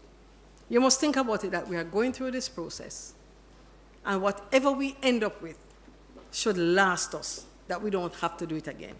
That yes, we may have amendments going forward, etc., but it's a process that should be so robust and so well thought out, and Jamaicans are participating, that you don't have to do this again. Next slide, please. All right, so I think I did this already. I know we're up to time because I quarter to 12 in terms of the presidential and the parliamentary system, because you know now what happens. You know, we have your members of parliament, you know, you have a senate, you know, you have the judiciary, which are your judges, and they basically interpret the laws. So the judges don't write the laws, they interpret the laws. Then you have the senate as well, that we look at all these bills, etc. You have your members of parliament who go and represent you and they make presentations. So that's called the separation of powers. And that will be, that has served us well. So the recommendation is that we won't do away with this. So the issue is really, what do you have? The issue, people say we want a president like the US president. But the US president can do things that he doesn't have to consult his people. Is that what you want? Or do you want somebody who will need your consultation? You see, so these are the questions you ask yourself. So it's not sufficient to compare systems and to say, this works for country X over here. The question is, where are we? Will it work for us? What do we want as a people? All right, next slide. Next. All right, next. All right, I want someone with this slide, but the issue is that when you look at the research globally, there's a view that the parliamentary system, which is what we have, is more effective than the presidential system, because sometimes presidents go on to become dictators, etc., as opposed to a parliamentary system. And remember, remember the recommendations going in relation to this committee. You have to have, some of them include, what do you do if your elected person is not functioning? Next slide, please. All right, as I said, greater accountability. The view is from the research that the parliamentary system, that's more accountable to the people. Next. Next. All right, so should we keep our present parliamentary system or change to a presidential system like the US? Anybody has any thoughts on that?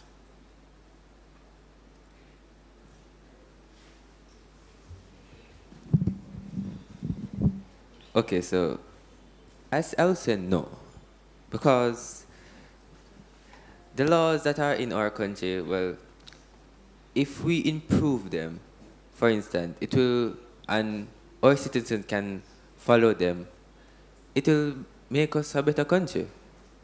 Because the laws, even when they are put in place, people still go around them and break them. But if we have someone strong and says, for instance, I say, that law there, I set a law and I said, if anyone break it, they have paid that price and paid that price. Most people wouldn't want to break it because it costs them. So I think if you have someone like that, you don't have to change it. So which is it for you? Keep what we have or go to a presidential system like the US? What we have. Right, but again, you know, guys, remember, and you mentioned the whole thing about if you break the law. It goes back again, and depending on the community in which you live, I know there are some realities out there that I think as Jamaicans, we have to assume a greater level of responsibility for our communities and where we live. And you hear the government minister talk about it every day. You know, something happened the other day, I heard Minister Chuck saying, if you see the strange people come in your community, I'm just giving us an example. He said, you need to tell somebody. Because the strange people are going to come in and overtake your community. But remember that fear thing I told you about? So in a sense, even as communities, we have to find a way to make this place that we call our own. This is our place, you know. Nobody can come in and take it from you. But you can't go somewhere else and they send you home. You can be deported for whatever reason. But at the end of the day, this is where you are coming back to. So what is it that you want to see when you have to come back to? And as I said when I started out, where do you want your children to grow up? And where do you want to grow up? And what kind of a country do you want? This is where it starts. It starts with your constitutional rights. It starts with your responsibility, and it starts with your government and your whole governance system. This is where it starts. As a country, this is where it starts. So you have to take the process seriously. Okay, it's not just a talk thing. You have to take it seriously. All right, so next slide, please.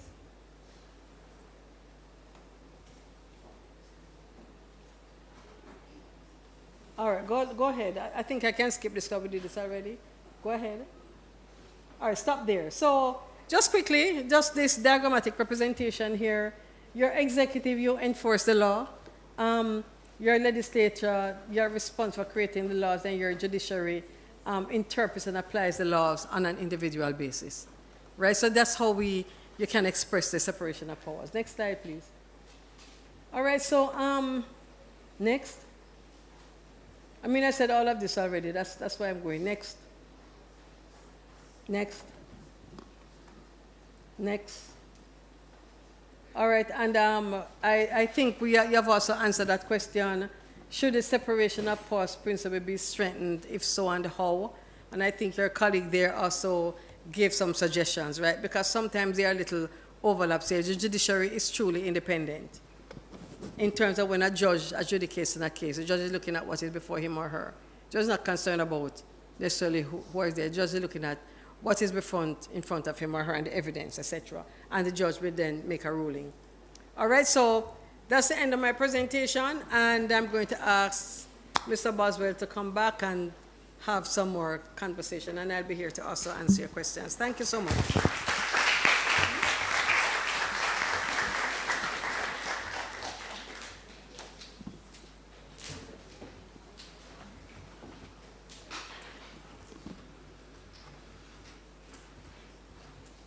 All right, thank you so much, Doc. Anybody learn anything new today? Raise your hand if you learned something new today. Oh. So everybody came in with all this knowledge. Yes. All right, so I want you to tell me what was the most interesting thing you learned today that you didn't know before today. Just raise a hand.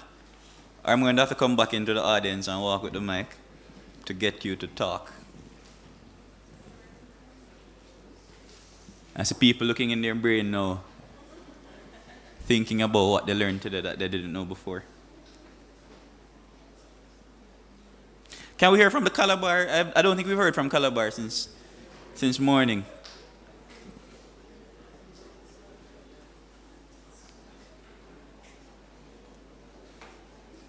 All right, I'm going to go in the audience. Can I borrow that mic? Sure.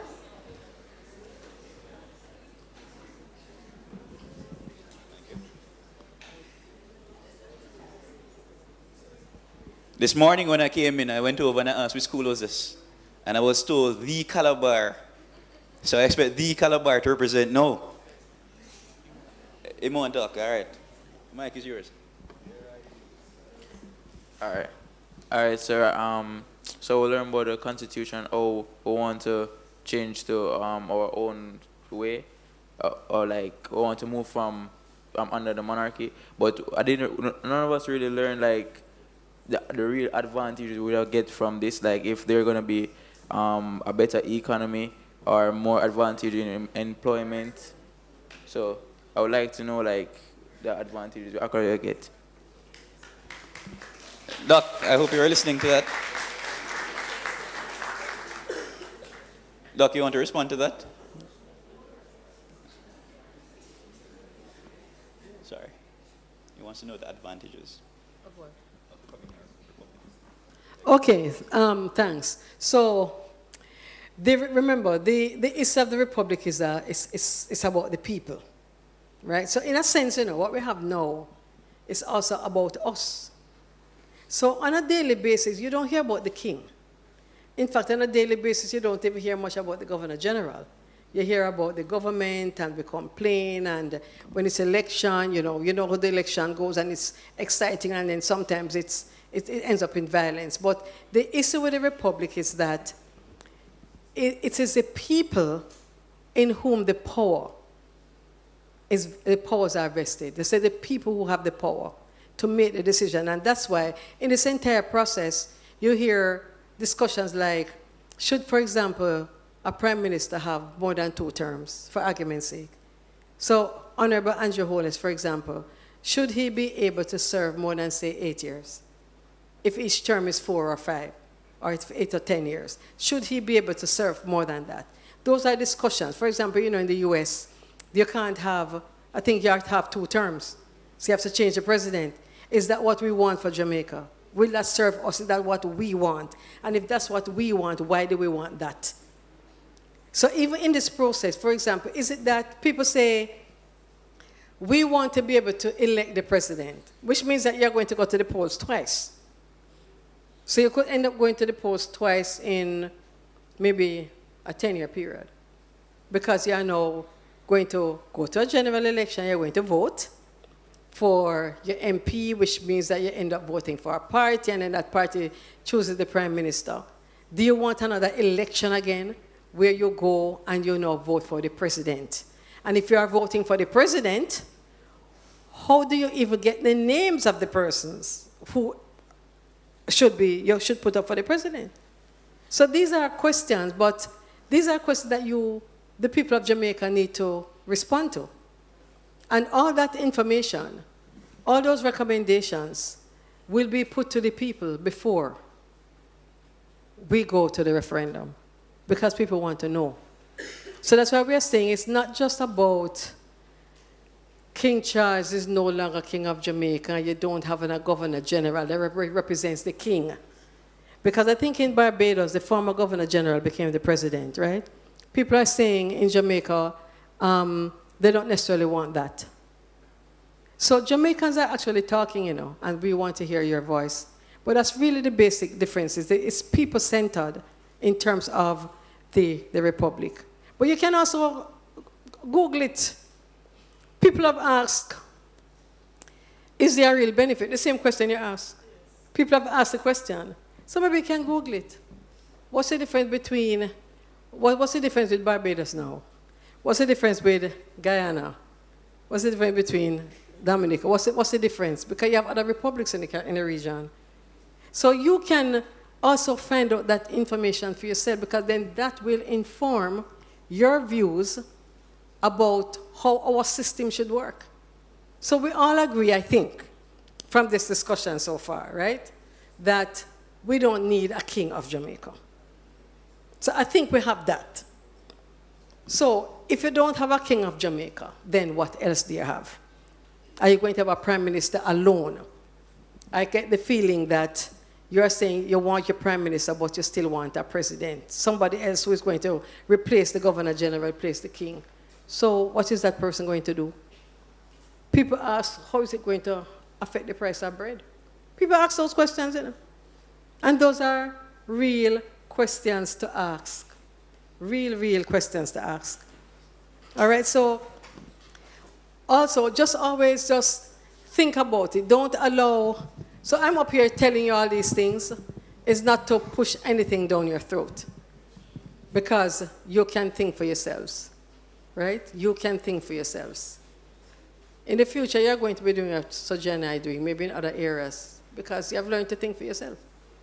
So think for yourself, do your research, and I'm going to also ask the teachers just to encourage the students to think. I know some of the schools have sixth form, and I know some of the sixth formers are also doing Cape Law. Right? We had a session, I think it was last week, and we had some sixth formers who are doing law, and they also have other questions to ask as well because of what they're doing. But I'll encourage the teachers, give the assignments, let your students think, because you can influence the adults around you. You can influence. Some of you we all live in different places, We are different places in which we can influence. We are different places that it could be Sunday school. We are also trying to get the churches involved, and some of the churches are involved in the process. Because you can't say this is secular, and therefore it's not for church. It is for church. It is for church. Right? So wherever you are, make sure that you are a part of the discussion. When you hear the word republic now, when you hear it on the radio, there are some jingles I know. Remember, you have begun to engage, and you must end it here when you leave here today. All right, thanks, Doc. And to add to what Doc has said, within the international, I remember, within the international sphere, countries get their respect based on their status. Jamaica still has clear ties with the United Kingdom, being that we are still connected by having that constitutional monarchy in place. So within the international sphere, it is almost predictable that if a vote should take place on a matter of international relations, that the country would more than likely side with Britain, even though we're allies outside of that. And so republics within the global sphere get a greater sense of respect because you have a full sovereignty. So people look at you and give you, they must say a big boy, no? That is a type of respect that you get in the international sphere, and that can bode well for us. Now, I think the basis of that question comes from the fact that many people do believe that we still get a lot of assistance from the UK. I was having a conversation last night and somebody said to me, well, don't we get benefits from them? Don't they pay some of our bills, etc.? We don't. We don't get any further benefit as a country from the United Kingdom than some other countries that were not colonies of the UK. Paying the Governor General, that is what the Jamaican taxpayers do. Our funding pays the King's representative in the country. When the Queen would have passed, the military would have to change the regalia, the symbols that they wear, to change from the Queen's symbol to the King's symbol. That came at a cost to Jamaican taxpayers. Our army is still linked to the British. So when he was ascending to the throne, members of the Jamaican army had to fly to the United Kingdom to be a part of the parade. So when I say that there are real impacts and real changes that can occur from shifting from a constitutional monarchy towards becoming a republic, there are practical things. The notion about the common man, how the man would up on the road go feel by this process, or how does it benefit them? One of the things that we would have seen is the belief around traditional high schools versus non-traditional high schools. I want to think about the schools that we consider to be traditional high schools and think about when those schools were formed. I want to think about the schools that we consider to be non-traditional high schools and when those schools were formed. And I wanted to think about how we treat with those schools. I went to a traditional high school. I went to Monroe. Monroe was formed in 1856. Was Jamaica independent at that time? No. A lot of the schools that we consider to be traditional high school and how we treat with them literally links back to our colonial history. And so how individuals see themselves in society is what this process is going to help with. Because there's a great level of sociology and psychology at play with how we interact with these spaces. And so I want us to think beyond, because you see, the economy is a thing that gets triggered by different issues. And when we strengthen our people, that is how we build a strong economy. And so it might not on the surface seem like, say, all right, it'll go change the price of bread, it'll go change the price of rice. But when we change the psychology for people through this process, when we empower people through this process, it will help in the long run. So it might take a little bit of time. I'm not saying that overnight things are going to drastically change the night we become a republic or the day we become a republic. No. But that shift in mindset is going to be a gradual thing. You ever talk to somebody from the US yet? Nobody has more rights than somebody in the US. They can tell you the rights. Every time an issue come up, my right is. Because based on how they feel about their constitution. Now, our constitution, most countries would have fought to become a republic or to get their independence from countries. If you look at it in history, a lot of countries, they had wars to get their independence. They had revolutions to get their independence. And it is because of those wars that they feel empowered. We didn't have that. We had a joint select committee that was put together, a bipartisan committee that was put together, and then the constitution was passed in the UK, an act of the UK government, not here locally. So if we are going to have any real change, the people are fundamental in that change.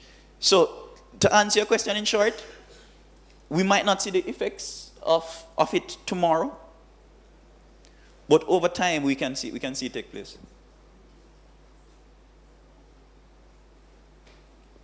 I'm going to come over to you next year. I was saying that when we are, like currently, the fact that we are under the king, that he doesn't really do anything that would benefit us drastically, because when you look at it, the fact that the Governor General pay is getting from us, it just shows that his rulership is just like a brand. So it's basically say, oh, I have Jamaica under my colony, I have Jamaica under my rule, but he's not really doing anything to show that he's a leader for us. So dropping him would be one of the best things right now, and being a republic. All right, thank you.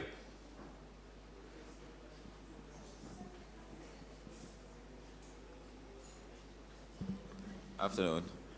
All right, to answer the first caliber student's question as to how it will benefit you, because that's what you're really asking. Just changing from a part of the British monarchy to being fully republic won't necessarily change your Jamaica's status economically. It won't.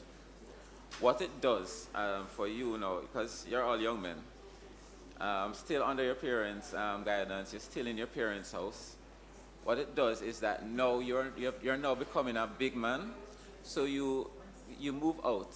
You get your own place. You now start determining your own future. You start looking your own job, earning your own income. You start dictating your own future, what you do for your kids, what you do for your kids' future, how you make your grandchildren's life better. And that is what moving from under the monarchy to being Jamaica's own republic is. That sense of independence, that sense of you-ness. That is what it is. All right, so now for another question that I want to ask. And all right, so the next question, it's not really a question, it's a suggestion. In terms of this whole constitutional change, what I would want to see is a bigger push, a bigger groundswell in terms of teaching civics in schools. Because what is happening, and why a lot of people are so, aren't really not there, is because they don't really understand, what am I changing from? You don't understand what governance in Jamaica is. We don't understand what the Prime Minister does, what Parliament does versus what the Governor General does versus what the judges and the justice system does. So what I would want to see is a bigger push in terms of civics, not just in schools, but in the general society, like a proper, what do they call it now? Campaign. A proper campaign where Jamaicans are really educated as to what we have now, so we can know what we want to keep and what we want to go forward with. what we want to go forward to. Just for a microsecond, don't wait until you leave Jamaica and then you figure out the value of Jamaica, yeah? Just based on my time working in culture and working downtown, I find people outside that everybody else wants a piece of Jamaica except Jamaicans. I don't know. I don't know if you all see it, I don't know. I mean, we see it, houses going up, everything going up. Who own it? It is very important in what the presenter asks, what kind of future? So I think while we're discussing constitutional reform and the republic and all of that, voting and everything is just a part of the process, right? So how you see yourself and how you see your country and how you see your future should be something that you consider a priority, right? So like I say, even if you were thinking to migrate, don't wait until you leave Jamaica until you find out what it really means to be a Jamaican. Because it can be a beautiful thing. There are expectations of you in Jamaica and outside of Jamaica. And outside of Jamaica, we are viewed in different ways. It's not always negative and it's not always positive. But even to change that narrative of what is a Jamaican a poor person that's hopeless, that don't have no love for them country and everybody else want peace? I don't know. So I'm just happy we had this presentation here. What I would want to ask though, if we become a republic, I don't know if the presenter can answer, the land at King's House, I'm interested what will happen to that land. And could they consider subdividing it so that citizens of the country can get to purchase those land, long lease those land, get access to those land for public parks and amenities for the public? Because I'd like to own a piece of that land. Because the land is important. Colonizers never love we, them love the land. So I want to find out about the land and issues concerning the land that don't have teeth, like access to beaches. Because people are coming here for not just the beaches, food is a big thing, art is a big thing, culture and all of that. But I just want to know about the land. Will we have greater interest in the land? That's what I want to know.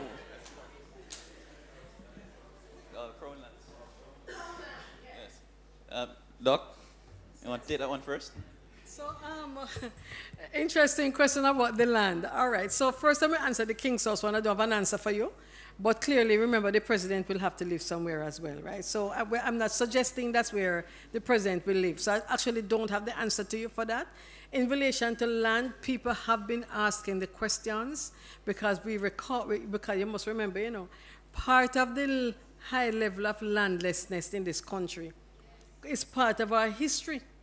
Because our ancestors came here, and when they left the estates in pursuit of a better life, they never had any land. So we end up with squatting, we end up with, and then we're called squatters, but the other people got the land, and it was not theirs either. So remember, it wasn't theirs either. So they came and they also got land, and they got the better land. So there are issues relating to land that's being discussed, and Jamaicans are asking the same question that they're asking. And as it relates to beach access, that's also a grievous issue. People are also still asking, but I also want to say something about beach access outside of my presentation, right? Every time, and listen to me, every time a development is going up around Jamaica that has any access to any beach, there's a sign that goes up. And we pass the signs all the time and we don't do anything about it. There's a sign, there's a big enough sign, that says that somebody is applying for a license to use the beach area. That means that a development is going up there.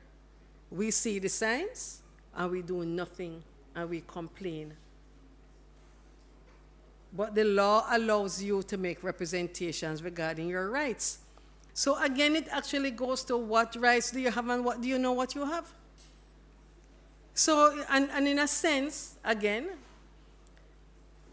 we can't be docile people. So the Constitution can't give a right to use it. And so Jay said something very important. He said, you ask an American, they will always tell you about their rights, even if it works to their detriment. Even if it is said that you're asserting too many rights. They know who they are. And we actually don't have that. But we can have it. So we can talk about constitutional reform. You need to know what your rights are now. Because if you don't know what they are now, how are you going to even effectively contribute to a process? There's a section in the Constitution called the Bill of Rights. Go and read it. Right? It tells you what your rights are. Go and read it. It tells you what your rights are. And all your rights are not in the Constitution. There are also other laws that tell you what your rights are. And go and find out what your rights are. You talk about beach, go find out what your rights are to the beach that you have been using the little road to get access to years upon years as a community. Go and find out what your rights are. And I go back to the other point as we embark on this process. You see how exciting it is? It's a very exciting process, you know, to be a part of this process. They say for the first time in my life, I can have a say as to what goes into this document that is going to govern my life and my future. It is there. So go and find out what your rights are. And when you vote for the member of parliament, that person has a responsibility to represent your interests. And you must hold your member of parliament accountable.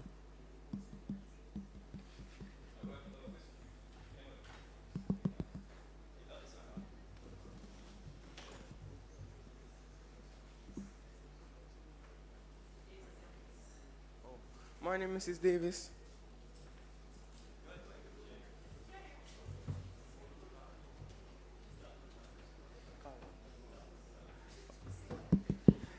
Morning, Miss. Yes, sorry. I have a question, Miss. Yes.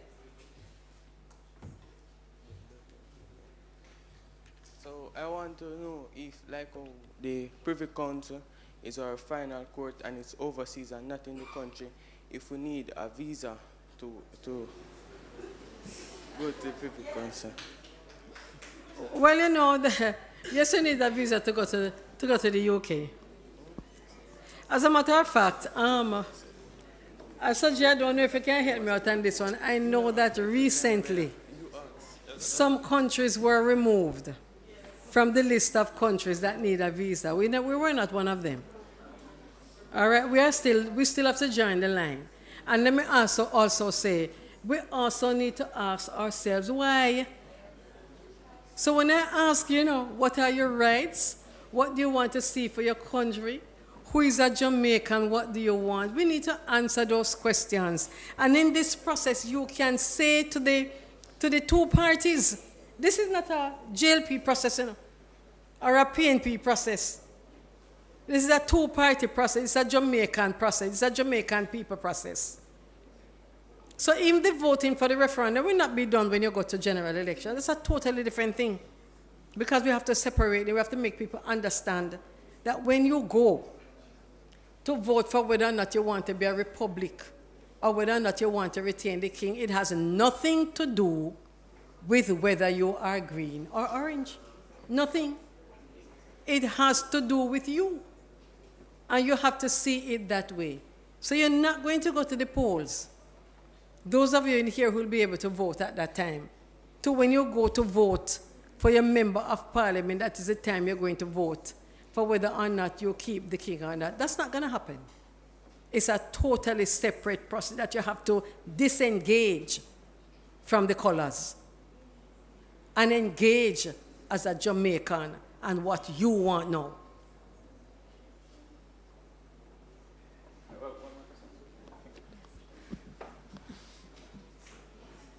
Good morning, thank you. Hold on, just sorry guys to interrupt. People, we are live streaming on YouTube, so we're just asking when you're asking questions, students, if you can just speak up so that people can participate and hear you properly on the live stream, okay? So sorry about that. Thank you, ma'am. Okay, thank you. I am excited to see the number of children in the room. I came and I didn't know who to expect. So I want to commend the IOJ and your presentation, Mrs. Mattis Davis. I hear the question about land, and it is also my own question about land, because I think constitutionally that Jamaicans and I myself have been disenfranchised from the land, and it is part of the colonial system. I hear the passion coming out, but I want to point out that there is a difference between policy and planning. So we have policy that says houses are needed and lands will be needed for building houses. So when you look at King's House, if you're not going to have a king, what are you going to do with King's House land? Turn it into housing for poor people. But let me tell you something. We had an earthquake yesterday. Did you scream? I did. And I won't tell you what else happened to me, but you can use your imagination. So, in the past, when we had an earthquake, if you look at there in the Institute, you can go and look at some of the photographs online or go into the National Library and look at it, which is where I started when I was your age. Then you will see what happened after the earthquake. People were homeless. Thank God none of us are homeless this morning. And where did they stay? They stayed in the parks. So they stayed in Heroes Park, in Parade Gardens.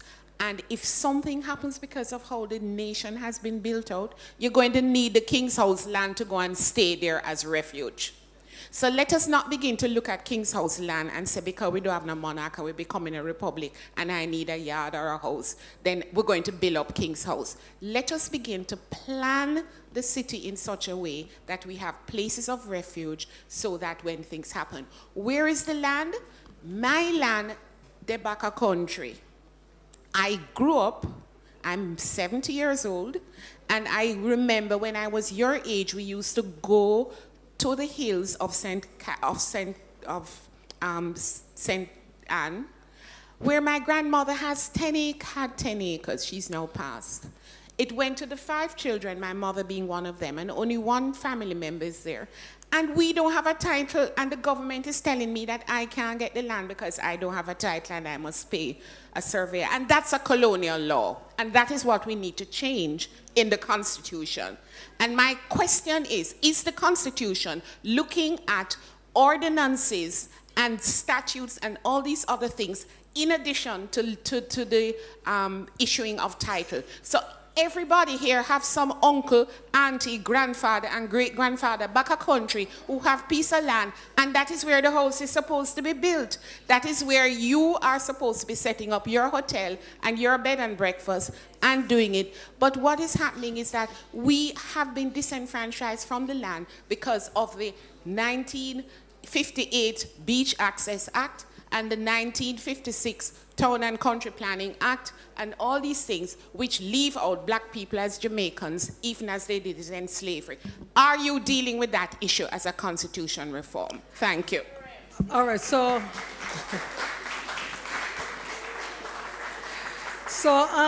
thank you, Pat. But thank you very much for the questions. I don't have the answers to all of them. But I know that, as I have said before, the constitutional reform process is being conducted in parts. And there's a reason for that. And the reason is one of, it's not political utility, but the reason is there are many things that Jamaicans are asking to be addressed. Not all of those matters are for the constitutional change, because your constitution will identify what your rights are. You will have other legislative intervention, other laws that will explain to you what happens. Now, Pat has raised a number of issues in terms of the whole lack of titling. I mean, I had used the term that many of us became squatters, etc., because the land belonged to somebody else.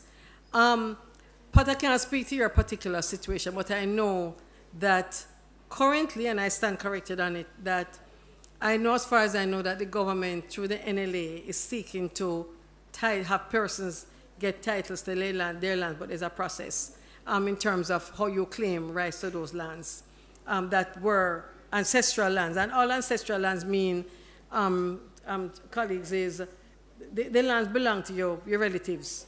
I know you must get it, right? And many of those are also very contentious as well, in terms of how many people claiming the one piece. So that's not as easily dealt with as it is, but Pat, I can say to you, it is being addressed. As it relates to beach access, I will go back and I will say that that's also an issue that has arisen. The committee has not made any recommendations to date because of where the focus is right now. But I also want to say again that the same Beach Control Act that Pat spoke about, there are provisions in there that tells you what your rights are. But we don't know. We're not taught. We don't find out. But it is there. And in fact, I dare say that the way the law is written now, it is not difficult for you to retain those access points. It's not. So I'm not going to give you a lecture on access to beaches, but I'm going to say to you that when you see the developments going up, and when you see your access points being blocked off, there are provisions under the same Beach Control Act and under the Prescription Act of Jamaica that tells you how to retain those rights. But we have become a people who are tolerant of everything, and things happen, and then we complain. And then you put in the MP, and you don't go to the MP and say, MP, what we used to go down to this beach for how long? That is the role also of a member of parliament. But the law right now tells you what your rights are. So not everything will be addressed in the Constitution. There are other laws that will have to be amended perhaps. And I also want to say this, as I was talking to Dr. Greenland, the process, the Minister in charge of Constitutional Reform, Honorable Marlene Malaho Fort, in her sectoral speech in Parliament, she actually did make the call for both political parties to commit to the conclusion of the process, because this process is going to take us beyond 2024. In other words, the first part is to deal with what we dealt with today. I never dealt with many of the other parts. So the first part is to deal with that, but there are other critical areas that will have to be discussed, and therefore both political parties have to commit. Now, one of your colleagues had also asked about the Privy Council. That discussion, I didn't respond, I'm sorry, that discussion is going on right now in terms of what do you retain? Do you retain the Privy Council? It's in its entirety. Do you retain the Privy Council? Do you go to the Caribbean Court of Justice? We already signed that treaty some time ago. Who is your final court? These are decisions for Jamaicans, not for the politician. It's for us. And therefore, whichever corner you sit in, whichever color flag you fly, when you decide to fly a color flag, you must be making representations in terms of what you want. And I think if there's nothing that you'll, if it's one thing that you must take away from today's lecture, of all the things that I've said, is that this is your process. And it's the first time that you are going to have this opportunity. Don't blow it. Don't blow it because you say you're too young. Don't blow it because you say your voice will not be heard. We have already said to you there's a process where your voices can be heard. If every school in this country sent a document to the Constitutional Reform Committee and said, this is what we as the young people in the school want to see, you will be on record. Every single thing that comes to that committee is on record. Your grandchildren will be able to read to see, yes, I made a representation because I was interested enough in this process. So don't just sit by in the aisles and be spoken to. Be involved in the process. And there's a way to be involved. There's a way for your voice to be heard. There's a website, there's social media, and the constitutional reform. So Jay, you can give I'm going to tell that was the perfect plug for it Right. right now. So there's a WhatsApp line that you can contact. It is 876. It's 876. The area code. 876 441 441 9091. So it's 876 441 9091. So that's our WhatsApp line. And then we have an email address as well. And it's constitutional reform, CONSTITUTIONAL reform, REFORM. So it's constitutional reform at the @ mlca.gov.jm. So it is constitutional reform at mlca.gov.jm.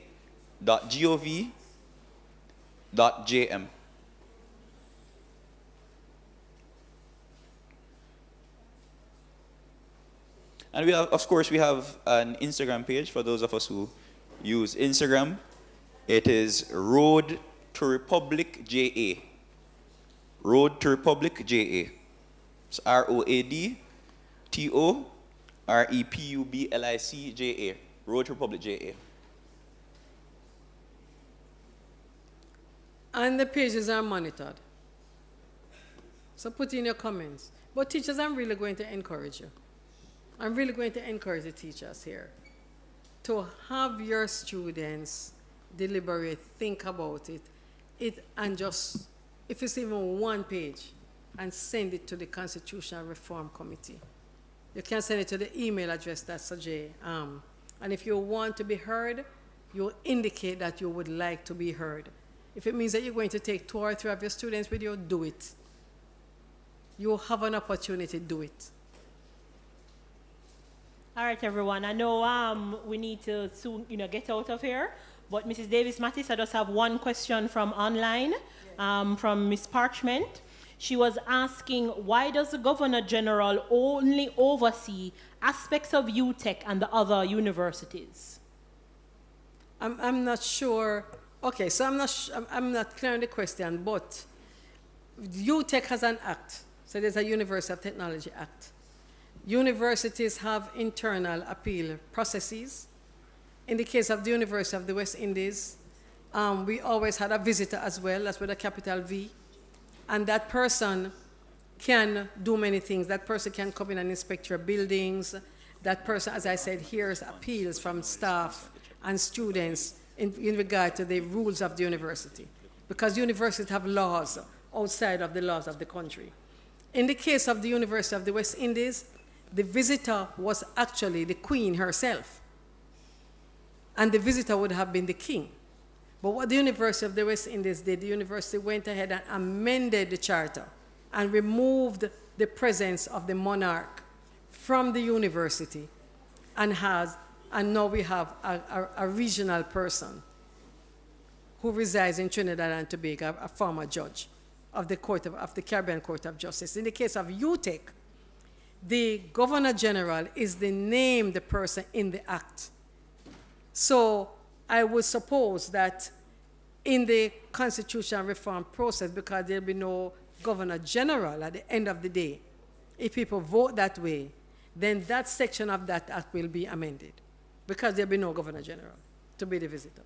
And Mrs. Davis-Mattis, we have some members asking, how can they participate in forums like this? Is there anything posted on social media so that they know when and where and what, is going in? Sajay? Well, we do have regular town hall meetings. We are going to resume. So we did have some internal work that we needed to finish up. And I think that we've made good stead in terms of that. So we should be resuming our external town hall meetings where persons can come and share their opinions and ideas. So that will be published and publicized in And short order. published where, Mr. Boswell? Or, so we have the website, the Road to Republic website, as well as on our social media pages. So guys, have any more questions before we end our forum today?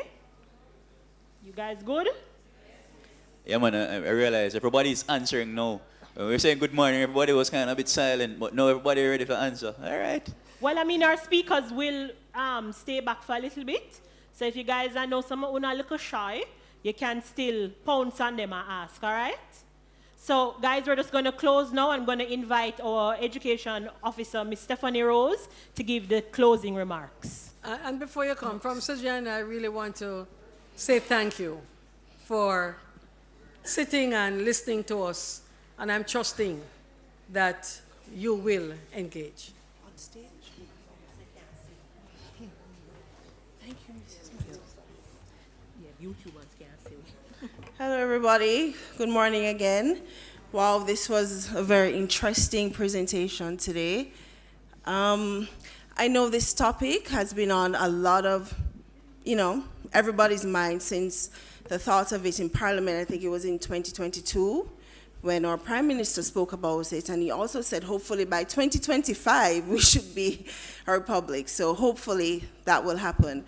And so it was since it's on everybody's mind, we thought it would have, meant a lot to our students today to open this forum so you can share what you know. And of course, Mrs. Mattis, who shared what she knows, was very interesting, and we had dialogue. And one of the things that she said when she came on stage, she said, look, we're going to talk. We're going to have dialogue. We're going to have a conversation. And that is exactly what we achieved here today.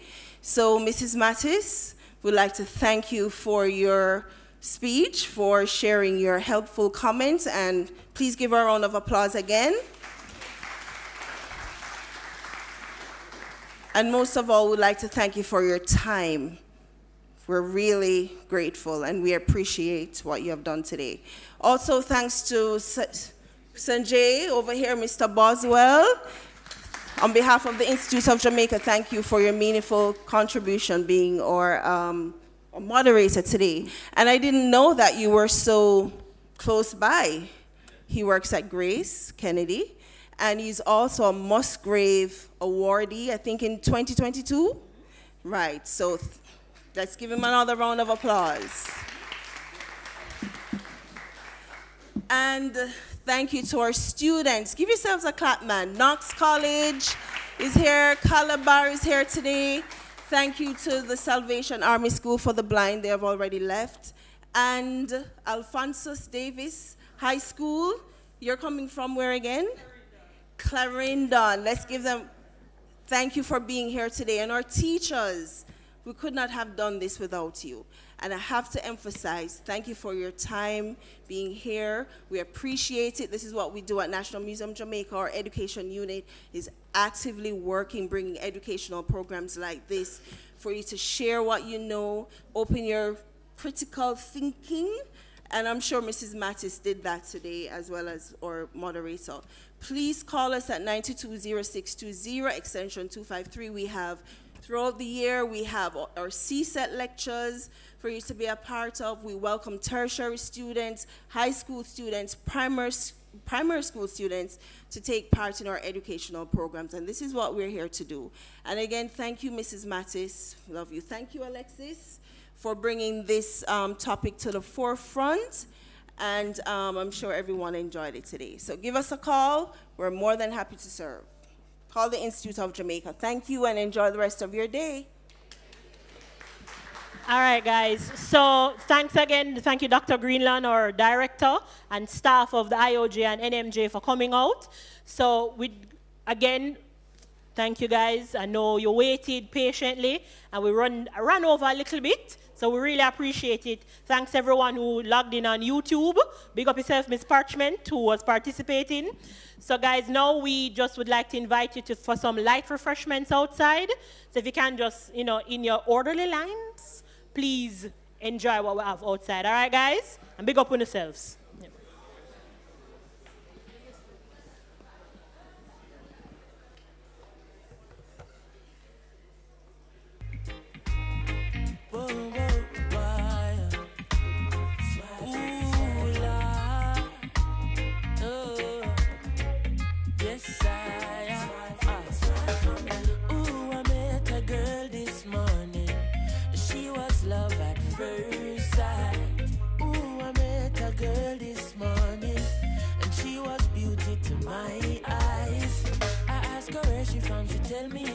pics. She asked me what's my name, I tell her I am Chronixx. And I said, girl, tell me what's your name, and she tell me that her name is Jamaica. And I said, smile, girl, smile, smile for me, Jamaica. And I said, smile, girl, smile, ooh Lord, smile for me, Jamaica. And never you cry, here am I, yeah, I'm here for you, Jamaica. Dry your eyes, girl, smile, smile for me, Jamaica. Lord, hey, she have a rich history, a beautiful woman with the sweetest gifts. Beautiful sunrise and an evening kiss of a nice sunset on the evening season. But she tell me, say she tired of the exploit and the liars. She give them reggae, give them beaches, give them flowers and the ferns. All she got is abuse in return. But I say, don't you worry yourself, mama. Hey, Chronixx is here to your help, mama.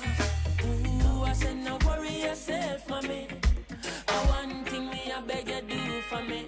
And I said, smile, girl, smile, smile for me, Jamaica. And I said, smile, girl, smile, hey, smile for me, Jamaica. Never you cry, here am I, girl, I'm here for you, Jamaica. What must I try? Oh my, that she asks me, and this I want me say. Sweet, sweet Chronixx, you figure them, give them the one drop beat pan a rhythm. Are you give them bob with a different step in? Are you give them bolt, nobody can run left him, boy. But see ya, them must see things, say you're out of ideas. You give them art and sweet literature. You gonna make the world see the better picture. I said no worry yourself, mama. Chronixx is here to your help, mama. Hey, I said no worry yourself, mommy. One thing me I beg you do. And I said smile, yeah, smile, boy. Smile for me, Jamaica. And I said smile, girl, smile, wah, wah, wah, wah, wah. For me, Jamaica. Never you cry, here am I, whoa. For me, Jamaica. And I said smile.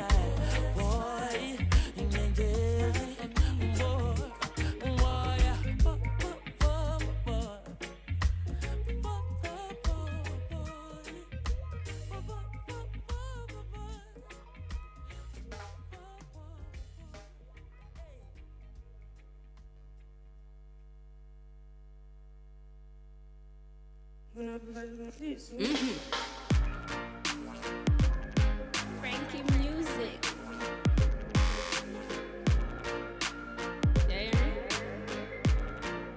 Frankie. Ragamuffin reggae beat, dance all on the street, can't stand on the feet. 2030 we still a do it. Every stage show we still a keep. Every big song them a repeat. Them a respond in a them feet. Them a clap hands skin on them teeth. Make them heart attack in my altar back. Enough style we have, them can't alter that. Me start a track and me start attack. So what am I gonna do right after that? Me only spit lyrics, no really talk a lot and I know. Touchdown like quarterback for my count up the money, give me half of that. Me coulda do it for the hype, but me rather not. You give me joy if you write rhyme pan beat. Lay it down like white line pan street. Music sweet, I just like one treat. Drop it hotter than island heat. Yeah, me with the island floor. It coulda be digital, I don't know. Hear some people say I don't grow. Tell them hold on for time go show. Kick it like a ballatelli. You say me look better pan a telly. Give me the world and me I got shelly. That I'm a dream with the sun and Nelly. Give me the rhythm and chop it a chop. When me finish if it a drop. No say my voice have a proper pan that. But my name still on a plot and attack. I the reggae music, causing the commotion. When the music hit me, coming like a potion. Why? Alright. Yeah, me have the waves, never stuck in the ocean. Coffee have a style, them smoother than a lotion. Why? I know everybody got the keys, but me have it with me seat.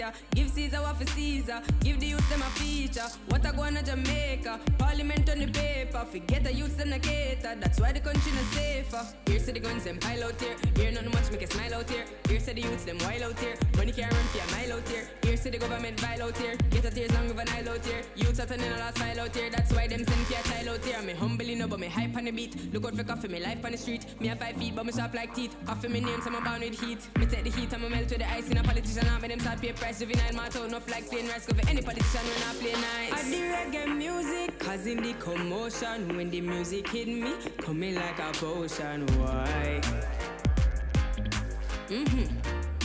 Alright. Yeah, me have the waves, never stuck in the ocean. Coffee have a style, them smoother than a lotion. Why?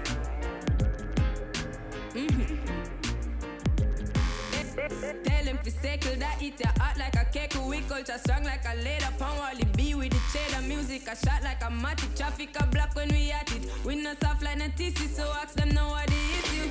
I do reggae music, cause in the commotion, when the music hit me, coming like a potion. Why? Alright. Yeah, me have the waves, never stuck in the ocean. Coffee have a style, them smoother than a lotion. Why?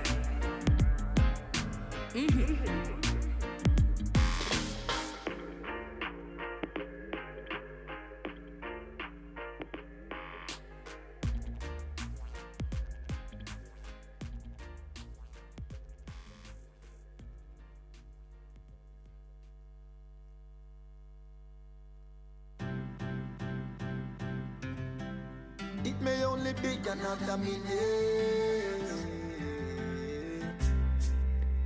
It may only be another minute. It may only be another minute. It may only be another minute. So me ya pull it. Man, I'm growing up place, so I never get no respect. Nah. Never get no good education, can't get no big check. Nah. From born, I grew up, everybody when me know in a distress. Yeah. And it's so easy, fear you get a big tech. Or addicted, turn a victim.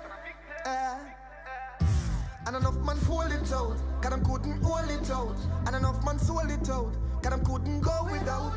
And in pursuit of riches, enough man take the girly route. But that a fit them thing, that is not what my story about. This a for those who persevere and who see through the tears. And in the grand scheme of